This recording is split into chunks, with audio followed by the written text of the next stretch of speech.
What it do? February 26, 2022, man. Welcome, man. I'm here to just, talk some shit. Talk some stuff, man. Salute. If you're in the chat, salute to you. Let me see who's in there. Stoke One from the UK. What it do, man? What it do, my guy? Salute to you, man. Salute. You know what I'm saying? I'm gonna just show this real quick, show love if you can.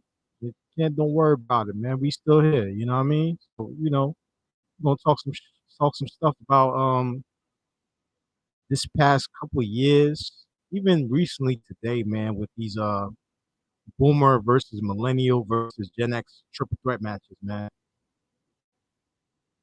You're starting to see a lot of this going on in the community, and even I can express it to even worldwide when it comes to melanated folks. You're hearing a lot of old dudes is hogging the spotlight, or the old dudes is in the way, and vice versa. You kind of hear the older dudes, not a lot, but the significant ones talking their mess, man. So it's wild to hear, man. So let's talk about it, man. There was an earlier show from a gentleman, and he was addressing another gentleman, an older gentleman. I won't get too much in that, but he had some good valid points about it. You know what I'm saying? But once they spread it out to the overall group of older people, that's when we kind of lost because like if we're looking at ourselves as millennials from 80, I think it's 81 and up to like 96. We're not in any leadership positions. We're not we're not making moves. There's very few of us that are making moves. And if you want to count the community, it's not even like that outside of sports and rap. What up, Kid Styles? What's good with you, my guy? What's going on? Yeah, enjoy, man. Chilling with the family. Enjoy, man. I was just out earlier, man. So I was just chilling, man. But I'm glad you stopped by for a quick second, my guy. You know, but it's crazy to see, man, because not all millennials carry that attitude. But there's a good number of dudes, whether in the space or outside of it, that ain't really making that many moves like they really claim to. You know what I'm saying? So it's wild to see. Black man has all the options right now. Yeah, salute on that, man. They definitely do, for sure. Worldwide. And I would say they capitalize for sure, man. They should capitalize, man. But you got to build, man. You got to network, man. You got to network with older folks out here. You just can't just talk crazy. You know, it's wild to hear. Like every old dude is holding you back. Ah, that's garbage. That's garbage. That's basura, man. It's not rocking out there. And if we really want to go that route, us millennials ain't making no moves. You can count Mark Zuckerberg, you can count LeBron, you can count Drake and all these other dudes, but let's keep it a buck. Jay-Z's still relevant to the LeBron fans. Jordan is still relevant. His sneakers are still selling. So we don't want to go that route where it's old versus young because it's not going to look good for the young dudes, right? Like even the lit parties, bro.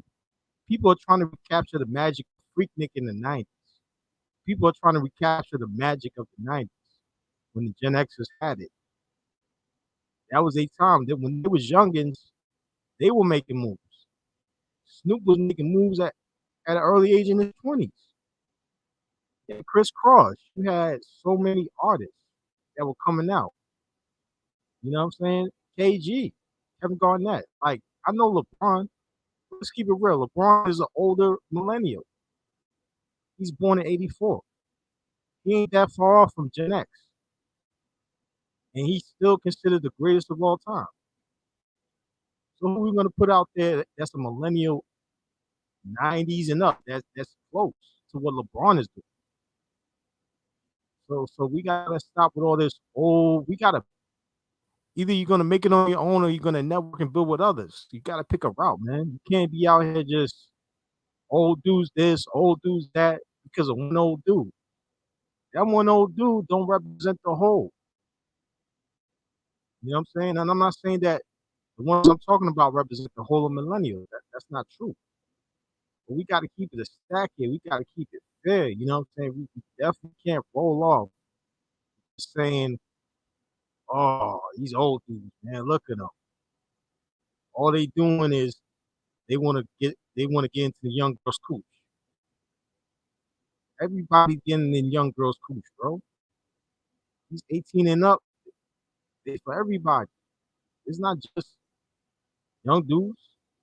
Now as for the Pookie, Ray Ray, and that whole argument versus educated lanes, I ain't even trying to get in that, bro. Because like I said, I'll do a later video on that. I don't want the Pookies or the street dudes to be anywhere near that space. You don't want that. That's when things get iffy. You don't want that. Look at Clubhouse right now. Look at WAC 100. Look at Hassan Campbell. You look at all these dudes that's on Clubhouse. You don't want the streets in that space. I would dare to say that we don't have any Pookies in this space. Everybody's upwardly, mobily doing their thing, but we focus on, oh, this old dude or this young dude here.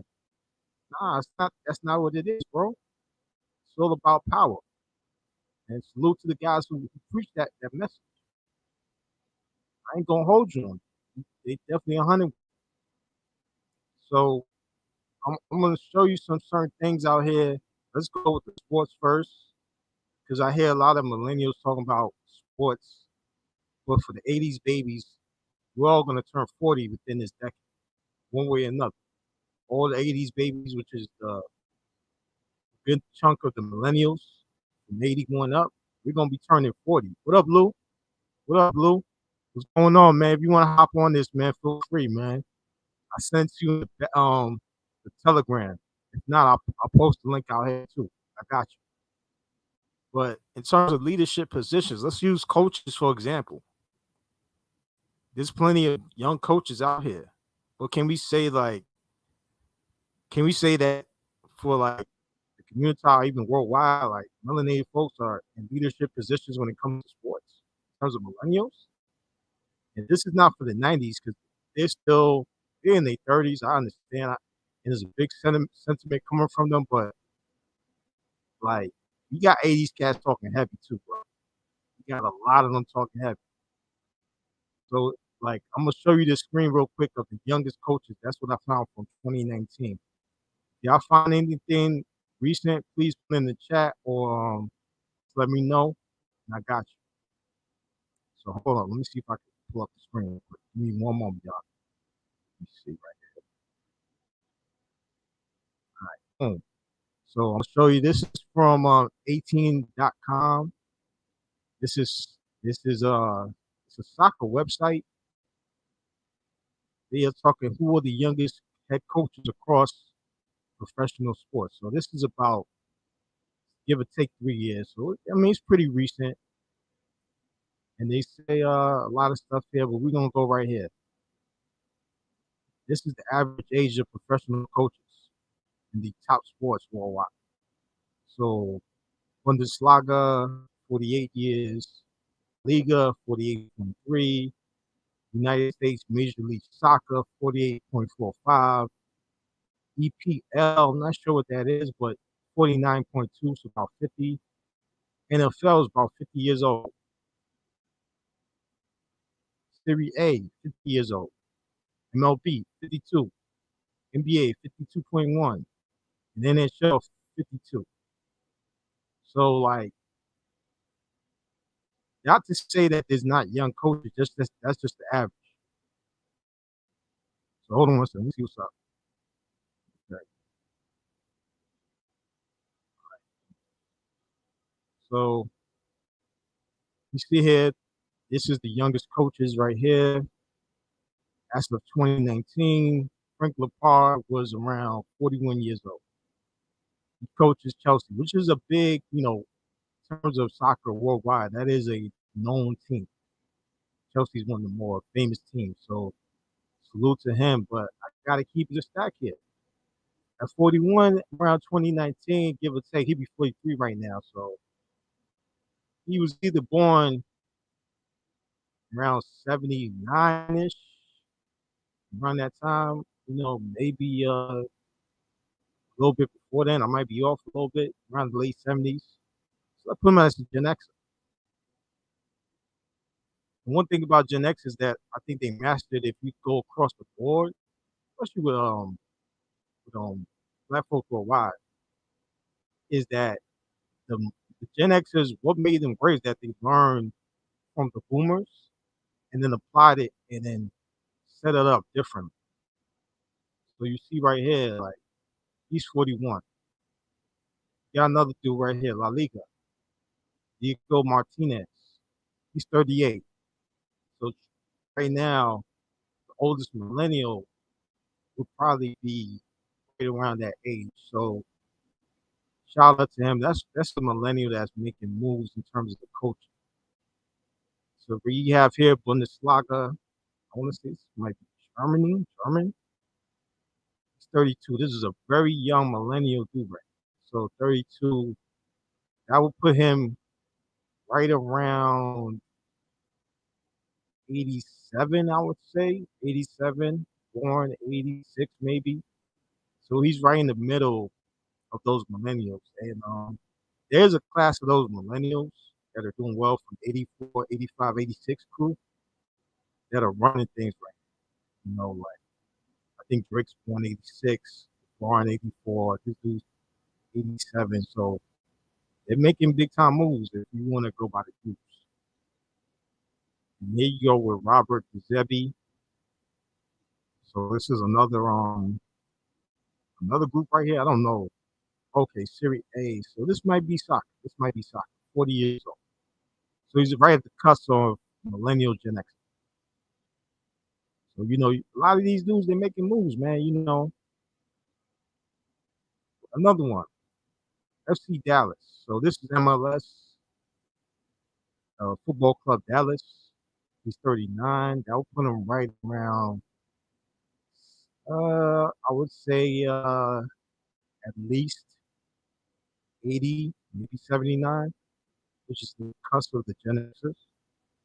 So like again, he had to learn from the boomers, and he took what they might have not perfected, might have messed up on, and he perfected it into his own style.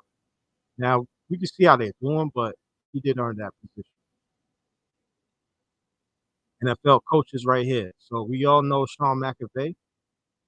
I don't know if he's still coaching the Rams. Can someone confirm that for me if you can? I'm not sure if he's still a coach there, but if he can, please let me know. He's 33. That will put him right around 86, 86 babies. And, he has a pretty good record right here. He's finished 11-5 in his first season and 13-3. That was around 2019. So I think he might still be the coach. And if that's the case, they did win the Super Bowl. So had the head coaching of the Rams around 30 years old. So he is the youngest of the NFL's modern era. So it's not like young dudes can't perform. Okay, shout out to Lou. Yeah, he did win the Super Bowl. So what I'm saying is it's not like young dudes performing, but like some young dudes, we gotta put up a shut up. You can't be just talking about old dudes all day and we ain't making no moves.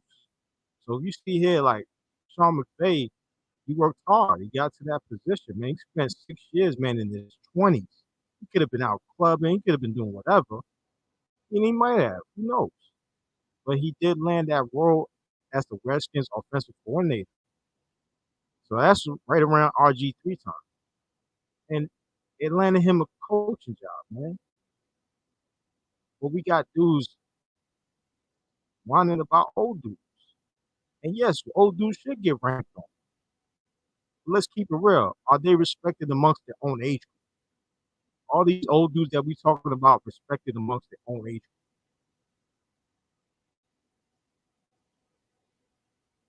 So we got another one in the MLB, Rocco Baldelli from the Minnesota Twins. He's 37. So he's probably around my age, around that time. He's made this is tremendous. So when I see like this is, this is inspiring, what I'm saying? Leadership to me is more inspiring than the players because they got to deal with all those personalities. So we see Ryan Badelli over there. He's doing his thing. Yo, Trey, what it do, my guy? What's going on, man? And this is crazy. He had a real medical condition that cut his playing career short. So he went up and started coaching. He could have gave up. Could have gave up. He could have talked trash about these old dudes and all this rah-rah stuff, but he kept it moving. He went up from the major league field coordinator, which is the team defensive coordinator, what it says right here, and he was hired by the Twins. Where he's already exceeded all expectations in his first season. I want to see more. I guarantee he did more. And this is a dude that coached for the Twins, Ryan Saunders. Now I don't know if he's the son of Flip. I don't know. Ryan Saunders, I don't know. Oh, he is the son of Flip. So he's 33. So that puts him right around 86 at the time, maybe 85. But he came from succession. His dad was coaching the Timberwolves. And then he learned the game from his pops. And he applied it to become a coach. So he became the permanent head coach midway through the season. Yeah, they had a trash record. I mean, I don't know if trash record, but it was a losing record. But regardless, he did his thing. In the NHL. NHL is one of those sports like they have grizzled veterans that still play. What's going on, Lou? They have grizzled veterans that are still playing. Now this one right here, all right, Chicago Blackhawks. They're pretty strong team throughout their history. And he was another one that his career was cut short by I wouldn't say that version of CTE. And he began coaching all the way in Sweden. All the way in Sweden. So he had to go to another country. Then he had to humble himself again and go to a league that's probably like, you want to say like NHL's Division One, that's probably Division Two, Division Three in terms of hockey. But he had success with them. They were a minor league team, looks like an affiliate.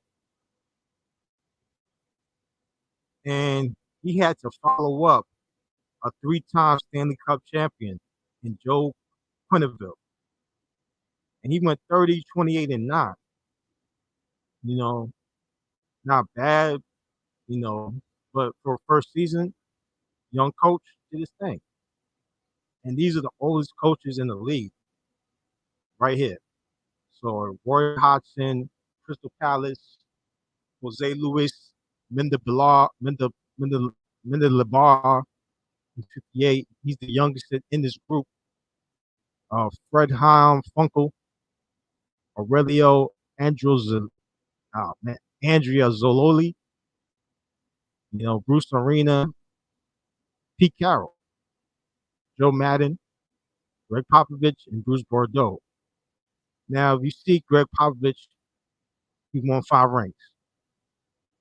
Pete Carroll at least won 1 and went to the Super Bowl. So, like, the old dudes are successful. We look too much at certain dudes, and we like to focus on our energy on those old dudes. But I want to ask the chat one question. Was your fathers hating on you? Was your uncles hating on you? Or was it just random old dudes you just had to come across at work?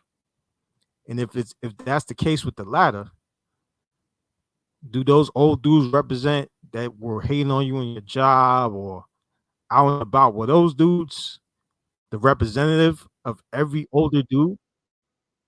I doubt it. So we got a mission here. Whether it's to be American, whether it's for men's rights, everybody has their own mission. But you got a network.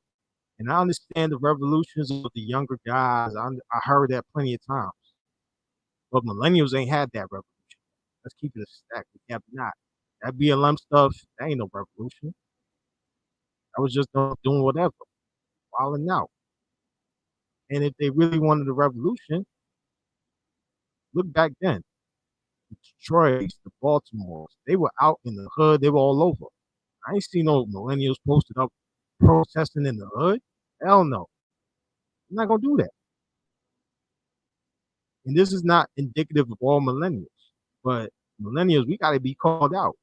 We ain't making moves, male or female.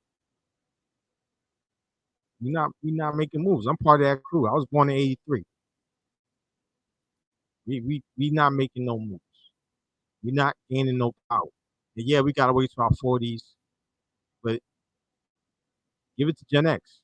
They were making moves very young. Some of the youngest coaches came out from that generation, besides Sean McVay. A lot of the youngest coaches were millennials. A lot of the youngest success stories, I mean, not millennials, Gen Xers. Some of the greatest success stories came from Gen X. And right now, they're the older crew. So we got to learn what we can from them. Shout out to Trey. Trey's a Gen Xer. Trey got plenty of game. You know, there's a few cats. Even Obsidian. Obsidian says some crazy things sometimes, but I rock with him.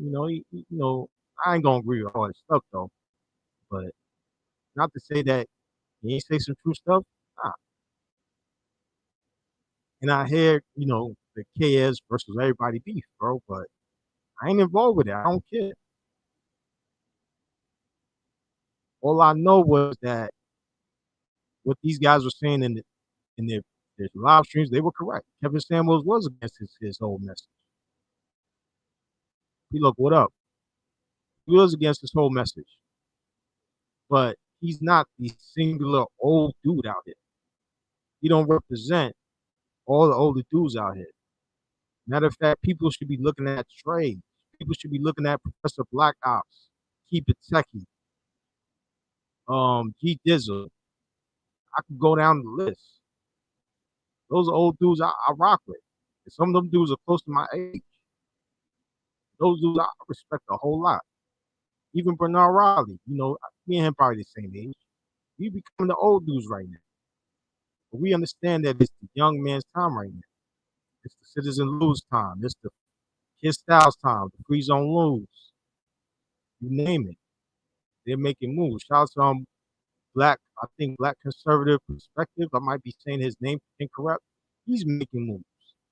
But he's building with dudes that's older than him. He ain't got time to be beefing with dudes. That joint is corny. That joint is corny.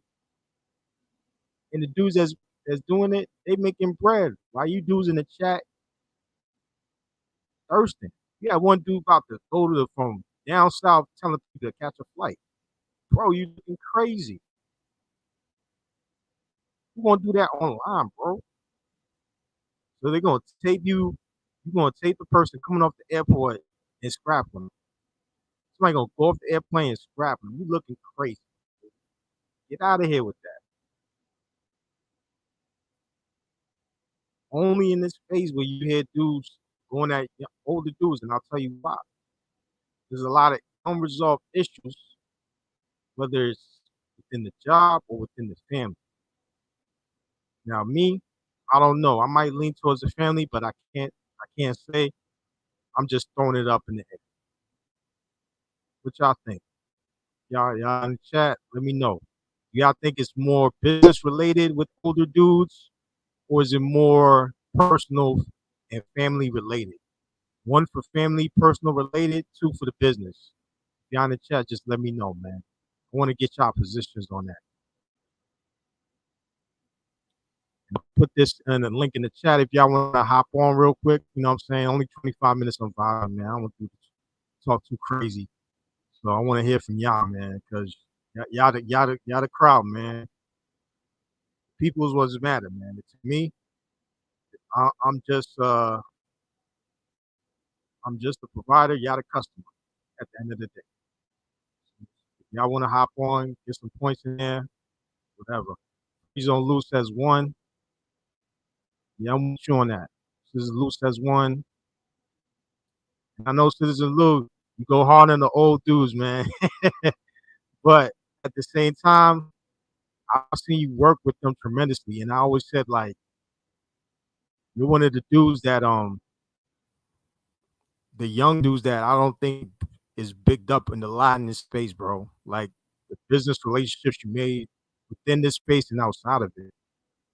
And even today, when I heard dudes ranking on SYSBM dudes and passport bros saying they date single mothers outside the country, yo, I don't care what another dude's doing with his penis, bro. I really don't care. That to me is borderline moral. Where I'm from, that's borderline moral. Pause. We don't worry about that. We don't worry about that. We really don't. All I'm saying is, at the end of the day, man, I'm here for individuals, dudes to be living good and enjoying their life, man. We got one life to live out here. You got to make the best of it. You dig? So that's all I'm about. Whatever floats your boat, I'm with you. As long as you ain't harming nobody, I'm with you. So you could go and get your passport and enjoy life. Man, I wish more dudes get their passport so I can see, where to go and where not to go. What's up, Lou? What's going on, my guy? Hey, what's up, bro? Can you hear me? Oh, you loud and clear, man. Loud and clear, loud and direct, man. I agree with you on this. There are some cats who got some unresolved issues with the father and stuff like that. And the way I was coming about it, I wasn't really coming about it from like a like a father, like that perspective. I was looking at it more of okay, baby boomers did sell us a bill of goods. We got finessed in the student loans. Baby boomers didn't really plan for their retirement. So now they're working constantly and they're, to lack of a better word, they're pretty much taking up a lot of jobs, right? Because they didn't plan properly. So they're essentially working. I'm just using that. And you look at it, they got all they got all the money. The baby boomers got all the money. I think it's like they got 97% of wealth in America, and millennials we got like 3. So and it's what's funny too. Even when I go with the old heads on my channel, the old heads they're the only ones that they. I mean, not the only ones, but they come up and they still donate and they still contribute. So it's actually kind of funny. I don't know. It's like so that's why I kind of backed off on old heads because not all old heads are the same. Even my dad, I don't. It just seems like a lot of old heads have a specific political spectrum. I know we can all kind of agree to that. They have they all kind of believe Donald Trump is racist and it's not all right, but majority. So, but I would never do no shit like because I see it in the sports sector. They talk about this one dude, he an old head, but he kind of like try to put people down like y'all didn't watch the game, y'all didn't see Jordan play, y'all don't know what the fuck y'all talking about. I watched him play, y'all don't, and that you kind of hear that rhetoric a lot. You know what I mean? Like I know y'all you talking about y'all wasn't there. I was there. yeah, I was I there. was Y'all in ain't I see was it. in the building. Okay. I Right. seen Jordan sweat when he made the play. Right, exactly. You know? Y'all, yeah, and I get it, bro. Y'all had 6 channels back then, so all y'all could watch was Jordan. So I understand that. So I was at the flu game. I damn near caught the flu myself. right, exactly. Wasn't nowhere in Utah, but and the thing is, I'm not trying to fight no old heads or nothing like that. I'm not pulling up on old heads. I'm not catching flights. It's really I'm just roasting.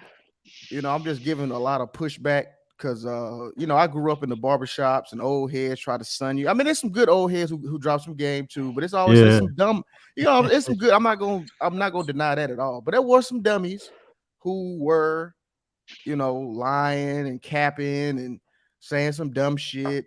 So now I just felt like I was providing that ammunition for the young people when they whenever they come across a capping line old head. Oh, for sure, bro. For sure, man. Yo, let me you right about that because like I always said those old heads, they don't even get respect amongst their own age group, man. Like they gotta come to the young dudes who don't know any better and Exactly. with fake knowledge. And I'm like, bro, get out of here. Like I could go to your old head right now, they won't even respect you or claim you. You know? Mm-hmm. Exactly. There's also another issue too with a lot of the whole old heads in the space, because in actual like reality, you know what I'm saying? It's almost as if it's the exact inverse. Like I don't really recall too many old, like I don't really have issues with old heads. It's the problem really is the fact that a lot of these old heads is just like out of touch with today's time. So that's why, like, you could take somebody like the people that you listed, your Mhm. Trays, your who else did you say? Yeah, Keep Professor It Black Techie, Ops, yeah, all of Professor them. Black Ops, right? Mhm. They're older, but Well, they at least have an keep it understanding. techies our age, by the way. Oh, Oh, okay, for real? cool, Yeah, I thought cool. Okay. that too. But he clear. Yeah, he's like 34. He's our age. Oh, he's very Oh young. He's shit. a He's younger than he, me. he just got Okay. that old, mature soul that it kind of throws people Yeah, he off. But laid back, very yeah, laid he back. laid back. No, he's a millennial. Okay, Yeah, cool. man. A lot. It's the old heads that are out of touch with today's time. So it's Mhm. like I could respect, because they always talk about like we don't respect the elders. It's like, nah, we just don't respect you. Like it's just you. You know what I'm saying? Because you trying to talk as if we still in Jim Crow times, and we've moved on from that.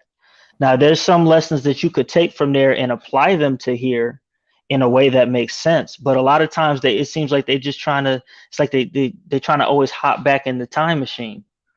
And a lot of times, like when that's why when we were on SKC's panel, we were breaking down the whole Bernard Riley and all that stuff, and not to hone in on them, but those types of conversations in regards to providing solutions. As soon as you go into history, dog, you've deviated from the conversation, because that has very little to do with what's going on now. Because when they do that, they don't do that as a reason to bring stuff into the present and apply it. They just want to. It's almost like they reminiscing on old times and stuff. Like, and we ain't trying to hear that shit, man. I know I ain't trying to hear that shit, bro. I'm not. That's a fact, man. That's a fact. You like, I'm not trying to That's a hear fact. unless it connects with now. I don't give a fuck. No, that's true, man. That's the thing. Like, can we say that Kevin Samuels was respected amongst his own group? I don't hear a bunch of old dudes co-signing him. Like, he had to go to Future, and Future gave him Yeah, the alley oop. You know what I mean? Like, I don't yeah, see nobody like Felicia Rashad. I don't see nobody like of that ilk that's old and older and established. They're not really claiming this stuff, and right, right. that's where I'm gonna land at. TVA, you my god, man, but I gotta send this dart at you, bro. You was looking crazy out there. You was looking crazy, bro. You know what I'm saying? You was looking crazy out there. You know, even Tupac would say, man, you ain't ish without your homeboys, man. Like, I Hmm. where Trey says you from, I don't know. I'm not gonna put it out there, but like where you from, you ain't gotta worry about all of that. Maybe your family's talking, but like that's dumb, bro. Like to me, if y'all have a problem with Pookies, y'all should be trying to get better with that Second Amendment. And if you're in the South, I don't think you got to worry about that. If you're in the Yeah, South, you're good. yeah. That's what kind of kills me about when people talk about certain stuff like that. I'm like, bro, you're in America. You can arm up. I mean, there's nothing like you said, especially most black people in the South. So you can get AR-15s. You can most Pookies don't have weapon training or good aim and stuff like that. All you got to do is the average person with a decent background in weapons handling can easily nullify a Pookie. It's not even a question. You know. Hmm. Now the bigger issue that's what I'm glad you brought that up because this whole Pookie thing, I'm not gonna lie, it is kind of getting a little corny, like acting like that this is like the whole issue, and it's really not. The issue is this, this what do you call it? Free zone, like a hate for intelligence, like hate for intellect, this victimhood, Right, always right. crying. Because actually, I would actually let me take that back because it seems as though the quote unquote educated college degree folk are the people who are perpetuating this victimization and miseducation amongst black people. In my opinion, it seems as though Pookie's not even doing this. I mean, Because in reality, I mean, and then Pookies they're killing each other. They're not killing black lawyers and black engineers and stuff like that. What's killing those are the educated, quote unquote, intelligentsia who's telling them they can't be an engineer, who tell them they can't be a lawyer because of white supremacy. Would y'all agree with that? Yeah. Yeah, I agree with you on that, man. I agree with you, man. And let me add on what you said. Let me add what you said. Like, there's like even in the educated class, there are different groups within that, man. And like everybody gets to be in this one box. They don't get to just spread their wings out. You know, like Lou, you way different than those men you mentioned, or women. You way different. Freeze don't lose the same way. You know, I'm the same way. We all went to college or we went to the military. We all don't represent those things. So it's like we in our own box, but like we just can't say we are in our own box. You know, so that's why we gotta go free. That's why we gotta go free, man. Yeah, because the educated class has been the you know, I mean, like when you look at it, the slaves who could read were the ones who led the revolts. If you look at civil rights, you look at any type of uprising or anything, it was always the educated Negroes who led. Okay. Who led the revolution, and now it seems as though it's the opposite. It's like the educated class. They're kind. I don't know. It's tough, man, because I don't want to say everybody educated is doing it, because there are some educated people who aren't doing it. But it just seems like, from my perspective, it's like the educated people, they're telling other, like that stream I did the other day about the war, you know, about the Ukraine and Russia. You got these pseudo intellectual niggas telling people, hey, if you don't know shit, shut the fuck up. You don't know shit, don't speak on it. Y'all dumbass nigga don't know shit, don't say shit, right? Like shit like that, right? You get what I'm saying? It's like, who does that? It's like a you know, it's like it's crazy. Like they don't want you to speak. It's some communistic. They don't want you to talk about some shit, and then they'll like acting like economic sanctions or try to break down, and if y'all don't understand this, is why y'all you don't understand the process and all this bullshit. So that's how I'm looking at it, man. I don't know. I'm gonna pass the mic. I'm gonna pass the mic because that's a fact. That's a fact. You was going in, bro. And like, here's the thing, like with the educated cats, man, like you said, they led a lot of things, man, like on both sides, right? Because like every aspect you're looking at is, even in sports, you're not gonna get a high school educated professional coach. They went to school for that, and they had to do the training. Just get to that level. So like the educated class is leading it. Even the Pookies that people look at are educated. Lil Wayne got a bachelor's degree. Plies, for the longest, people thought he was the biggest Pookie in the South. Bro was valedictorian and out of college with a nursing degree. Like, you know, and I don't think like outside of this space, like this war is serious, because who's doing their taxes? Who's doing their finances? Who's their lawyer? Yeah, that is a good point. This shit right here is not the real world. This is like nobody talks like this. In regards to the Pookie and the educated lame thing, it really is, in the simplest form, it's niggas who can't get pussy versus everybody else. Great point. It's non-select versus select type incel versus non-incel. That's really what it is. Because educated lames that can get pussy aren't having these types of discussions and arguments. They don't care. I honestly think it's there's really four groups of people in this particular conversation. There's four groups of people. There's the educated lames that don't like Pookie. There's the Pookies that don't like educated lames. There's the people who just don't care. And I would say the last category is like the one that we fit in, is the ones that's laughing at groups 1 and 2, just laughing at them. Right, but Obsidian Obsidian isn't educated. He's just lame. Mm-hmm. You see what I'm saying? It's like he's trying to hold the banner of educated people, right? He's trying to, you know what I mean, wave that flag, but he's not educated. Yep. And then you got reads articles. Then you got D-Lo Brown talking about, he gonna body the Pookie. I'm like, bro, you in Texas. Nigga, Man, what? everybody in Texas is strapped up, Yeah. bro. What you talking about? What he said he gonna body the Pookie?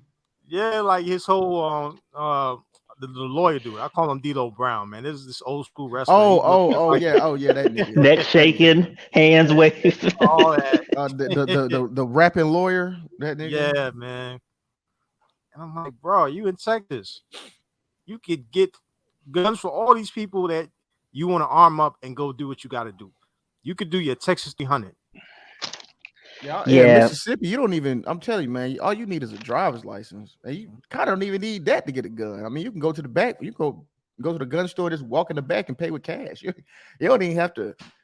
A gun is not hard to get. Mississippi has the most lax gun laws in the union. Bro, even places with strict gun laws, it's very easy to get a gun. Oh yeah. It's guns are everywhere. Guns are like prostitutes. If you look for them, you'll find them. Exactly. They're really not hard to find. Right. You know what I'm saying? So, and that's why the gun laws, the whole trying to restrict gun laws is stupid, because all you're doing is enabling more criminals to have more guns and more law-abiding citizens to not have guns. Yeah, and they already don't. They already don't follow the law. So you gonna add another law for them not to follow? All right, cool. And that's why I don't have a problem with like Master Ray, you know, the Black Guns Matter dude, because he at least teaching people. You know what I'm saying? You know, I agree with you on that. Like he at least trying to teach people how to be armed up. You know, he is in Philadelphia. I know Pennsylvania is kind of the same terms of the South with their gun laws, but I know Philadelphia is very funny with it, so I don't know what's going on with it. But like he is teaching people, man. Like, and I like all the bros should be talking. If they got a Pookie problem, start bigging up the Second Amendment where you at. If it's really that bad, like California, Massachusetts, New York, you know, those places. Right. South, man, you good. You don't even got to worry about Pookie. And that's why, you know, I talk about, you know, learning code and working remote, because I mean, if you can work remote, you can be in Mississippi, Louisiana, Texas, and work remote, make some money. You know what I mean, and you don't have to live in California, New York. You don't have to live in these, you know, these sanctified hellholes of bullshit. You know what I mean? You could just, because like I say, I know people. Mississippi is pretty free. I mean, it's, you know, it's a lot of people still think of Jim Crow and slavery and all that shit, but it's actually. It's people are very friendly in Mississippi. And bro, I seen y'all football stadiums. Oh my God, son. Yeah, football is life. Yeah, football is life. Damn, that Alabama, yo. Oof. Yeah, it'll be you'll probably catch more hate for being an Alabama fan than being black. You know what I'm saying? So that's just how it goes, man. I mean, you know. And that's life, yeah. Yeah, and then I'll bring this up, man. Dudes, this was a kind of an older dude shot, but then they threw the shot at every SYSBM passport bros because they mentioned Pablo, and they said, "Oh, Pablo got a he's a stepfather, whatever." But I'm like, y'all don't even know Pablo's situation, bro. Like Pablo's situation is his situation, bro. Like, and y'all trying to be all this brotherhood and all this other stuff, but y'all ranking on dudes. Pablo ain't throwing no shots at nobody. Pablo cool with everybody. That's what, you know. I think me and Kid we had a disagreement on that. I was like, I don't agree with the whole like clean up man and stepdaddy term, because like you said, sometimes, bro, it's like they look at it like this, right? They look at it like, all right, they have it's like the classic baby boy type nigga story type shit where, okay, all right, she fucked a nigga, he left, he gone, he done went to who knows where, and now she got a kid and she just keep doing it, right? Keep making bad decisions. They don't look at it like, okay, she was married or some shit like that, or the nigga died, or they just broke up, right? And sometimes the father is still in the life of the kid. So it's just like, I mean, if you like a chick, I mean, that's why I don't care who any dude dates. I don't care if she fat. I don't care if she had a kid. I don't care. As long as she respecting you, as long as you happy, as long as she ain't raping your pockets, because that's what kills me, right? Because they'll do that other thing too, where they say like that body count shit, and I'm like, okay, so fucking what's Precious? Her big ass is was a virgin. Does that mean you'd rather fuck her than Lori Harvey, who's fucked three? You know what I'm saying? Who cares?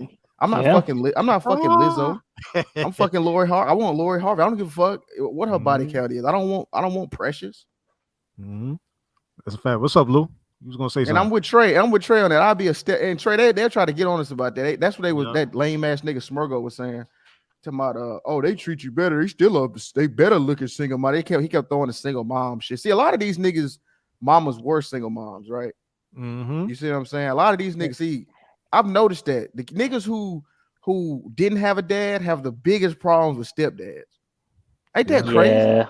But here's the thing. It's this high value shit, bro. It really is. Like prior to high value and you know, you could throw that on KS if you want or whatever. But prior to the high value conversation, because you don't want to be low value, right? Prior to that, I don't really hear too much conversation about not fucking with single moms. You know what I'm saying? At least me personally, like, because it always depended upon the single mom. Right. You know, it depends on why she's single. It depends on her attributes, and if you decide to take on a single mom, then you know choices and trade-offs. Like you got to understand what you're getting into. Right. Exactly. As long as you understand that, I don't give a fuck. Like it doesn't matter who a person decides to be with. You part of the problem. It's like, get the fuck out of here, man. Just go. Oh yeah. Get out of KS. Get out that KS camp and actually step into the real world. Yeah, talking about no high value. You're right. And Free Zone, you know what's funny? So like in my neighborhood, right, there were stepdads, but like we didn't know, like, you know what I mean? Like it wasn't really different like that. Because what's funny is they end up having kids with the mom anyway, so it didn't really matter. That's a fact. And that's what I was gonna say about millennials, like the nerve, bro. A lot of these dudes did have stepfathers in their lives, bro. You know what I'm saying? Right. Yeah. I have a stepfather. Like the one who led me and taught me everything I know isn't my actual dad. And I don't really care. You know what I'm saying? It doesn't mean anything. It's no slight on him. No, I will say this.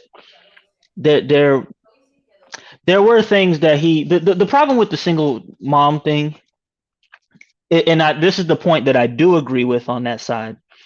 And this is mainly a Keisha thing. I don't think this is a Maria problem, but just on Keisha. Them hoes do be acting like them being a single mom isn't something to be considered.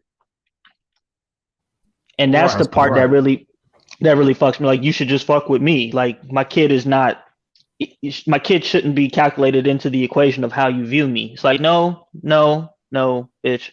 No, that's not true. The man has to, when Pablo took his Maria single mom, he did have to consider the kid. Now, she was probably dope enough to where it outweighed, okay, I'll take on the kid. The kid is cool. Maria is cool. I'll rock with it. But if the kid is unruly, that's a whole different problem. You know what I'm saying? So it's not as nuanced as no single moms. Yeah, and then, you know, this is why I ain't gonna lie. Like, sometimes like Sub-Zero, Sub-Zero. Sorry, go ahead. He be on some simp shit sometimes, some pro-black shit. He be kind of, but he said some shit the other day that I couldn't like not argue with. He was like, black people just, especially black men on this YouTube shit, just need to stop using statistics and numbers and math, because at the end of the day, you just look fucking stupid. Like, these niggas are trying to say, yo, Free Zone and Kamasi, these niggas are trying to say that Colombia. He do. Trey one more time. But you know what I'm saying? Like, they were trying to say Colombia had an 84% single mother rate, right? Mm-hmm. They were trying to put it off as if 84% of women in Colombia were single mothers. This is why niggas are dumb. Mm-hmm. Yeah. It said no, nigga. It meant that the women who have children, 84% were single mother. And then it was like, and then they dove into the statistics. It wasn't like the father wasn't there.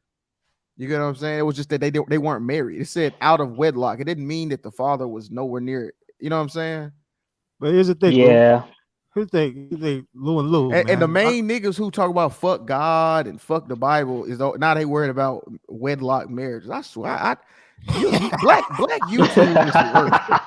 Black YouTube is the worst space in the fucking internet. I swear to God.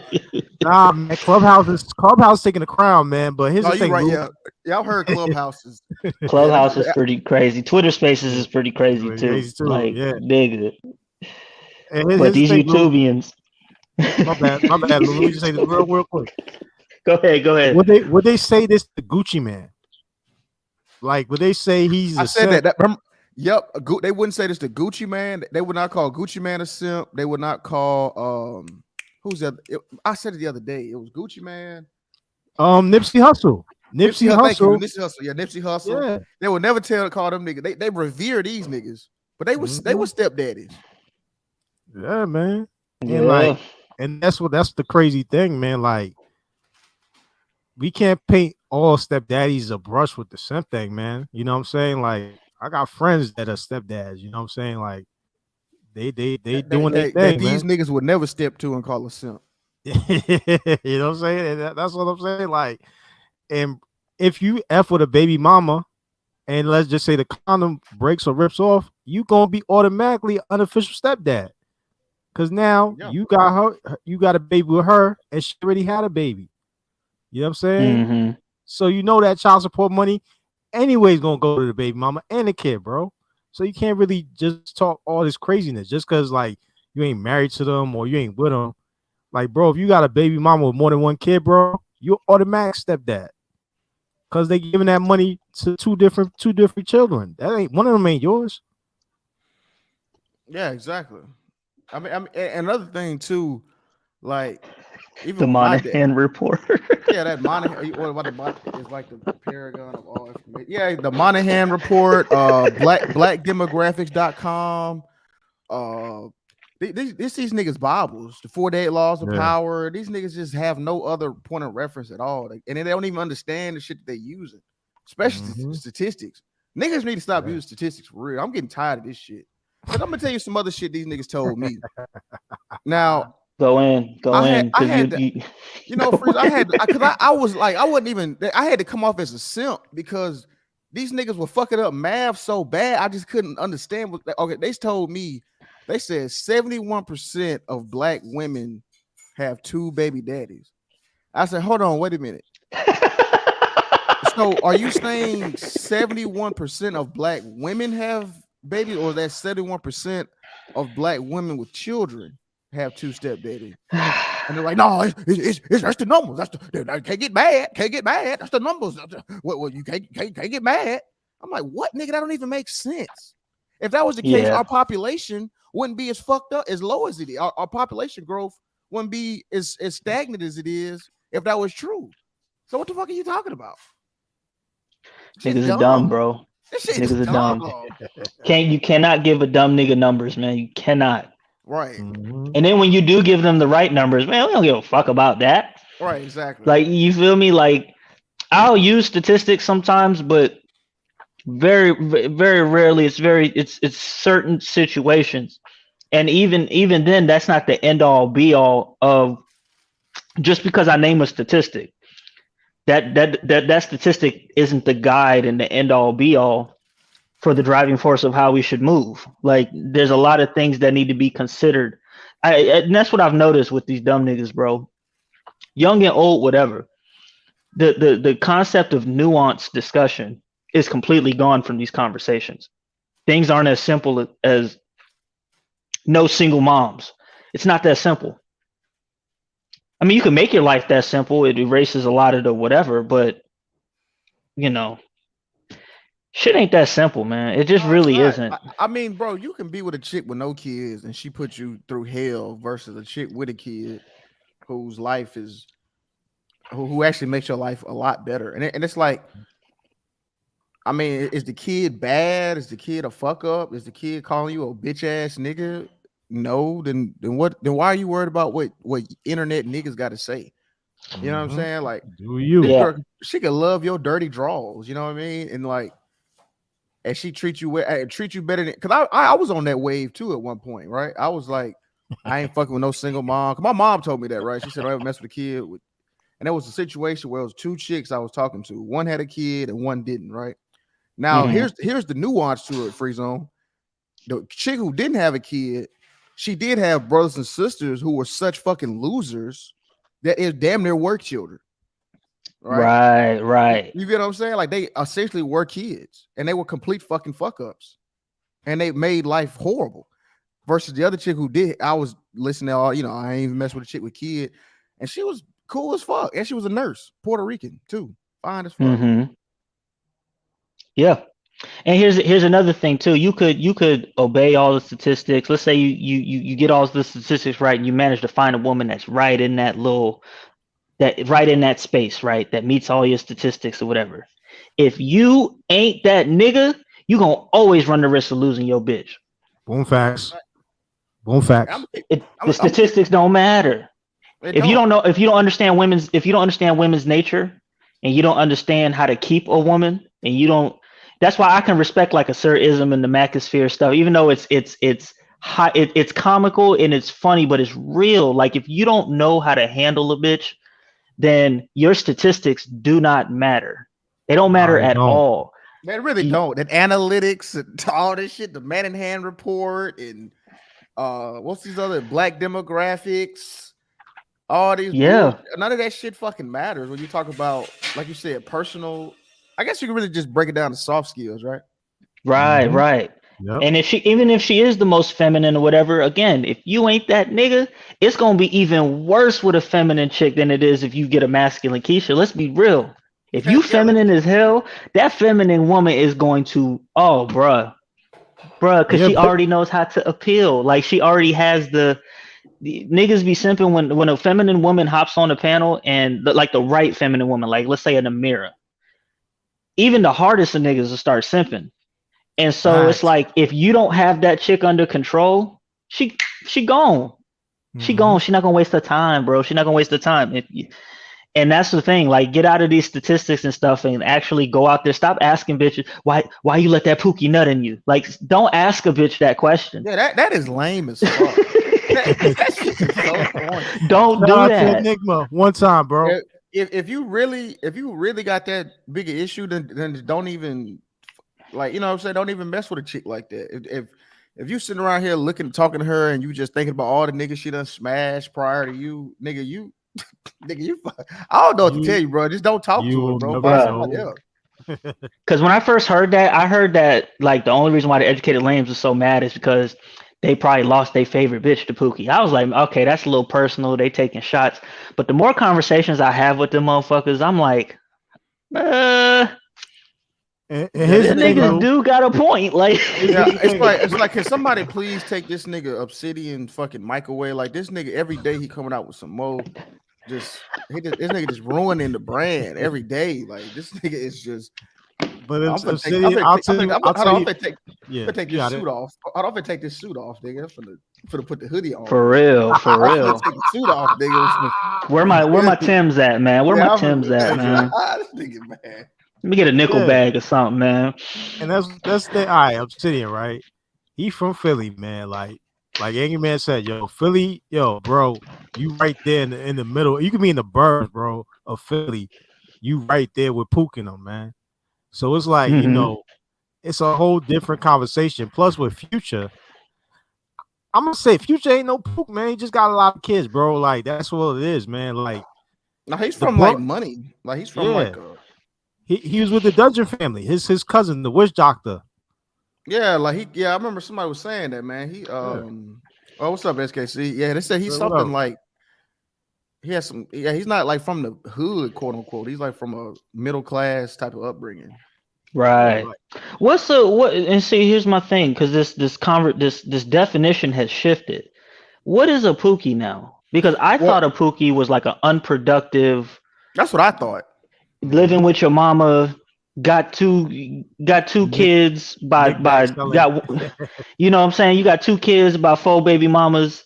Like, you can't hold a job. I thought this was Pookie. No, now it's becoming like like they're romanticizing it now. Now they're like talking about Pookie is the warrior class, and they get all the bitches, and they doing $1 million deals right now. It's really and truly like I don't know, man. I think power has a lot to do with it. Everybody want to be like ghosts now. So I think like I guess, man. I'm glad Because you I said never that, thought, bro. I never thought I was a Pookie, but I hop in some circles and I hear them talk about Pookie, and I'm like, looking at myself, I'm like, am I a Pookie? yeah, I don't have a Was degree. I a Pookie? Yeah, I never thought. But here's the thing with Ghost though, man. Like the character Ghost went to a prestigious school. He did. That's why he made the decision to go. Like, the girl was like, no, he didn't go. He went to the streets, but he made sure his kids was. But he could have went though, right? Yeah, he could have went. And the character was based on a New York City club owner, Peter Gation. He owned a bunch of clubs throughout New York. The Tunnel, the Palladium. Those are big hip hop heavy clubs. He's a white Canadian dude. I was about to say that last name sound Italian or something like that. You know what I'm saying? Yeah, and that don't sound like a black dude. He got deported because he was caught with I think it was either embezzlement or tax one of those financial crimes. But he was known for selling dope, selling pills and all that. I think the Macaulay Culkin movie, Monster in Manhattan, I think that's based on him too. I don't know. I heard it, but I never seen the movie. But that they don't know, like Peter Gation, I guess would be a Pookie in his community, but he had so many connections through the club. What do you call him a Pookie? Right. Like I thought Doughboy was a Pookie. Like I thought that's what we was talking about, but I guess I don't know. It's like it's just black YouTube is just in a state of constant confusion. Mm-hmm. And when you really think about it, it's just it's half truths, disingenuous arguments, misread statistics, poorly summarized government reports. Everybody making bread. Everybody making six figures. Everybody on this bitch is rich. Yeah. Yeah. And then you hop on the panel. You're like, nah, I'm doing all right. They clowning you. They living in their mom's house and they clowning you. Right, exactly. You speaking with a certain type of lexicon and a vernacular. Oh, nigga, you think you better than us? You educated niggas think y'all already have a degree, niggas. The fuck? Right. And that's what I'm saying. Like to me, I just hear a bunch of Oswald Bates, and that's why I laugh at them, man. I just laugh at them, and they get mad. Who is that? Who is that laughing hysterically? Like that's me, nigga, because you sound funny. You sound goofy. Facts, yo. The fuck are you talking about? And like they coming at the married dudes, they coming at the passport dudes, the SYSBM dudes, all the dudes who made their own individual decisions on how they want to live their life. It's like everybody's supposed to just be in this one box. It's crazy, bro.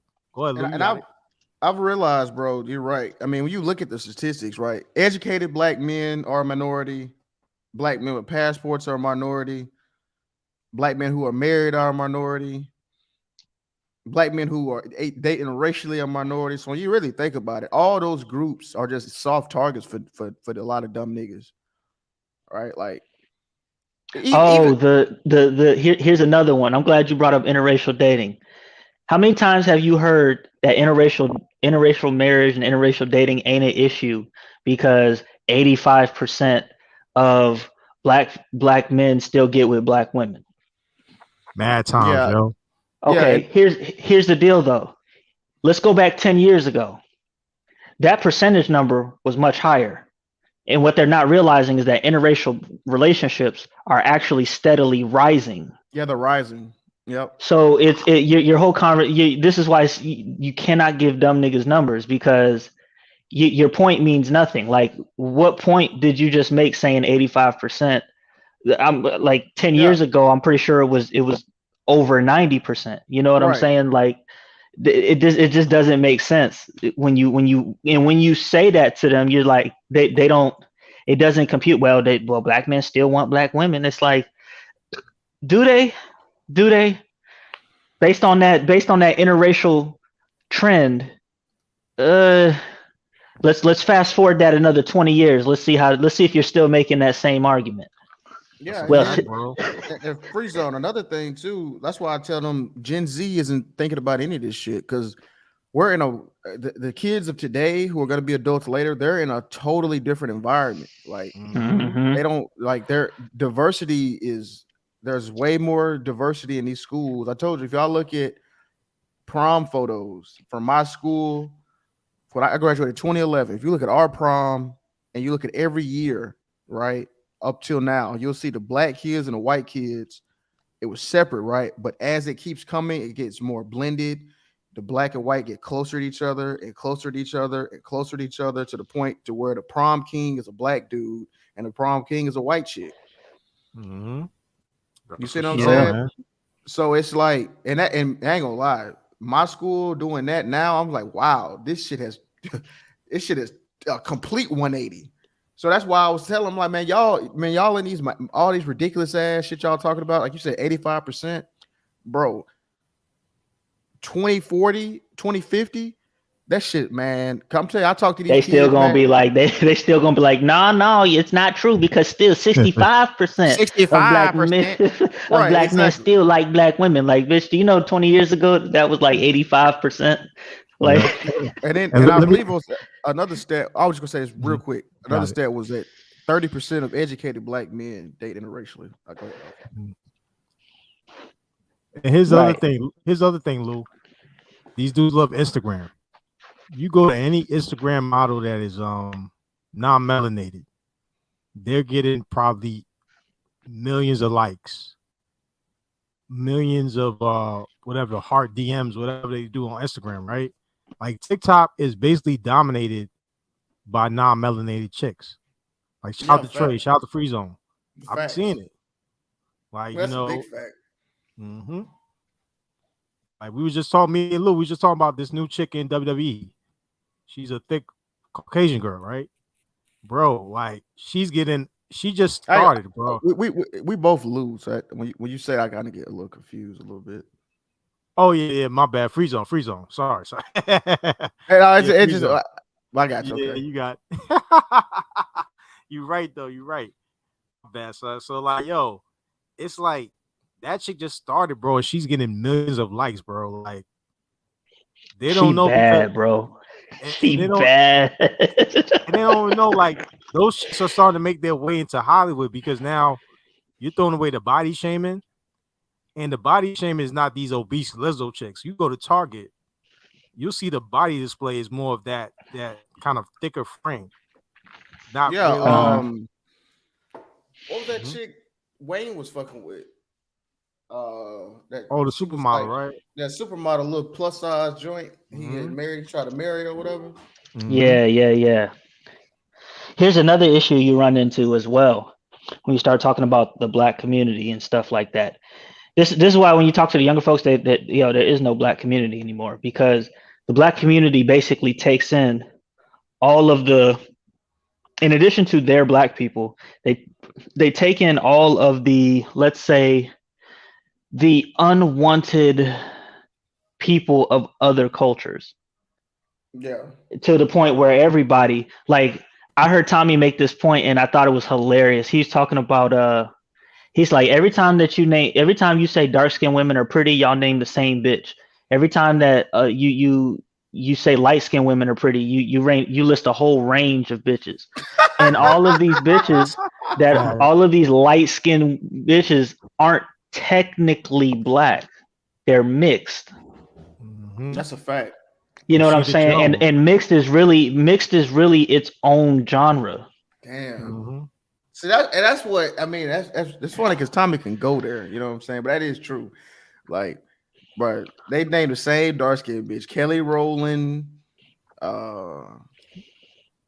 Yeah, because they'll try to use that. Naomi Banks. Yeah. Bria Miles. They'll name those ones, but I'll say, what about Viola Davis? Right. They what get about quiet. what about Precious? They get quiet. quiet. What about Lupita? Oh yeah, Lupita. All right. Yeah, all right. You say that. Yeah, Lupita. Yeah. Right. She got a fat ass. Lupita got a fat ass though. Get out of there, Mayo. Get out of there, Mayo. Yo, Mayo, son. You ain't Mayo be dropping the facts. That's true. That's true, man. Because it really is true. Like when they say dark skinned women are pretty, they only name like 5 dark skinned women as the example. You don't name the rest of them. You know, you can take that for what it is, but it's just goofy. Like what, and this is why this is where the older people who are stuck in a different time trying to save the community are fucked up because they don't realize that the community that the community that they grew up in, whether it's probably a good community, but that community is gone. It's not that anymore. Nah. And so you're trying to save something that's not here. But here's the thing, Free Zone. Like, if you see Vanessa Williams, those old dudes will still try to save her, bro. And she's Miss America, bro. So, like, when I see Mayor Monkey's comment, it holds some weight because, like, I remember when Alicia Keys first came out, dudes was going crazy over Alicia Keys, Maya. Now you got Brittany Renner. Like, all these dudes chicks is basically either mixed or very light skinned, which is cool, you know. Hey, you know what's funny to me? Oh, I'm sorry. Yeah, you got it. My bad, Lou. I'm done. Now go ahead, Brian. I didn't mean to cut you off. No, I'm done. I was done. My bad. You got it. No, I was. When we talk about it's what's funny to me too, bro. Like, Sub-Zero do this shit a lot, man. Like anytime he's talking about white women, his mind reverts to plantation buck status. Like, you know what I mean? Like it's like, oh wait, well, I bet if you bring your lily white Becky over to a club with some real niggas, with some hung low mandingo niggas, bet they'll turn her ass on out. I'm like, nigga, what? Like, but you'll never say that about a black woman. You know what I'm saying? Like it's crazy. He turned it turned into plantation buck. Like, let me ask you a question on that, Lou. Let me ask you a question on that, citizen. Do you think that subconsciously he believes that most of his fan base, that's the type of white woman they can only get? Yeah, I know. You're right. They can't get that white woman who's studying to be a NASA scientist or I mean, they got to get that hood ratchet white bitch. You know what I mean? They can't get a white woman whose dad is a judge. That's my best friend. His fiance is her. Now he told me they did have to deal with some racist shit in the family, I guess, because it was Biloxi, Mississippi.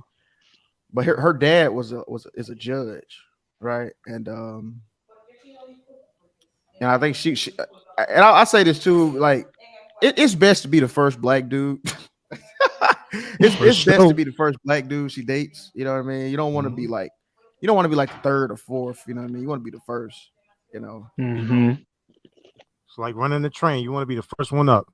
Right, exactly. You don't want to. Yeah, you don't want to be the. You don't want to because I mean she's not a Beck Keisha or no shit like that at all. She's a very very well-to-do, well-mannered, pleasant white chick to be around. She's real cool.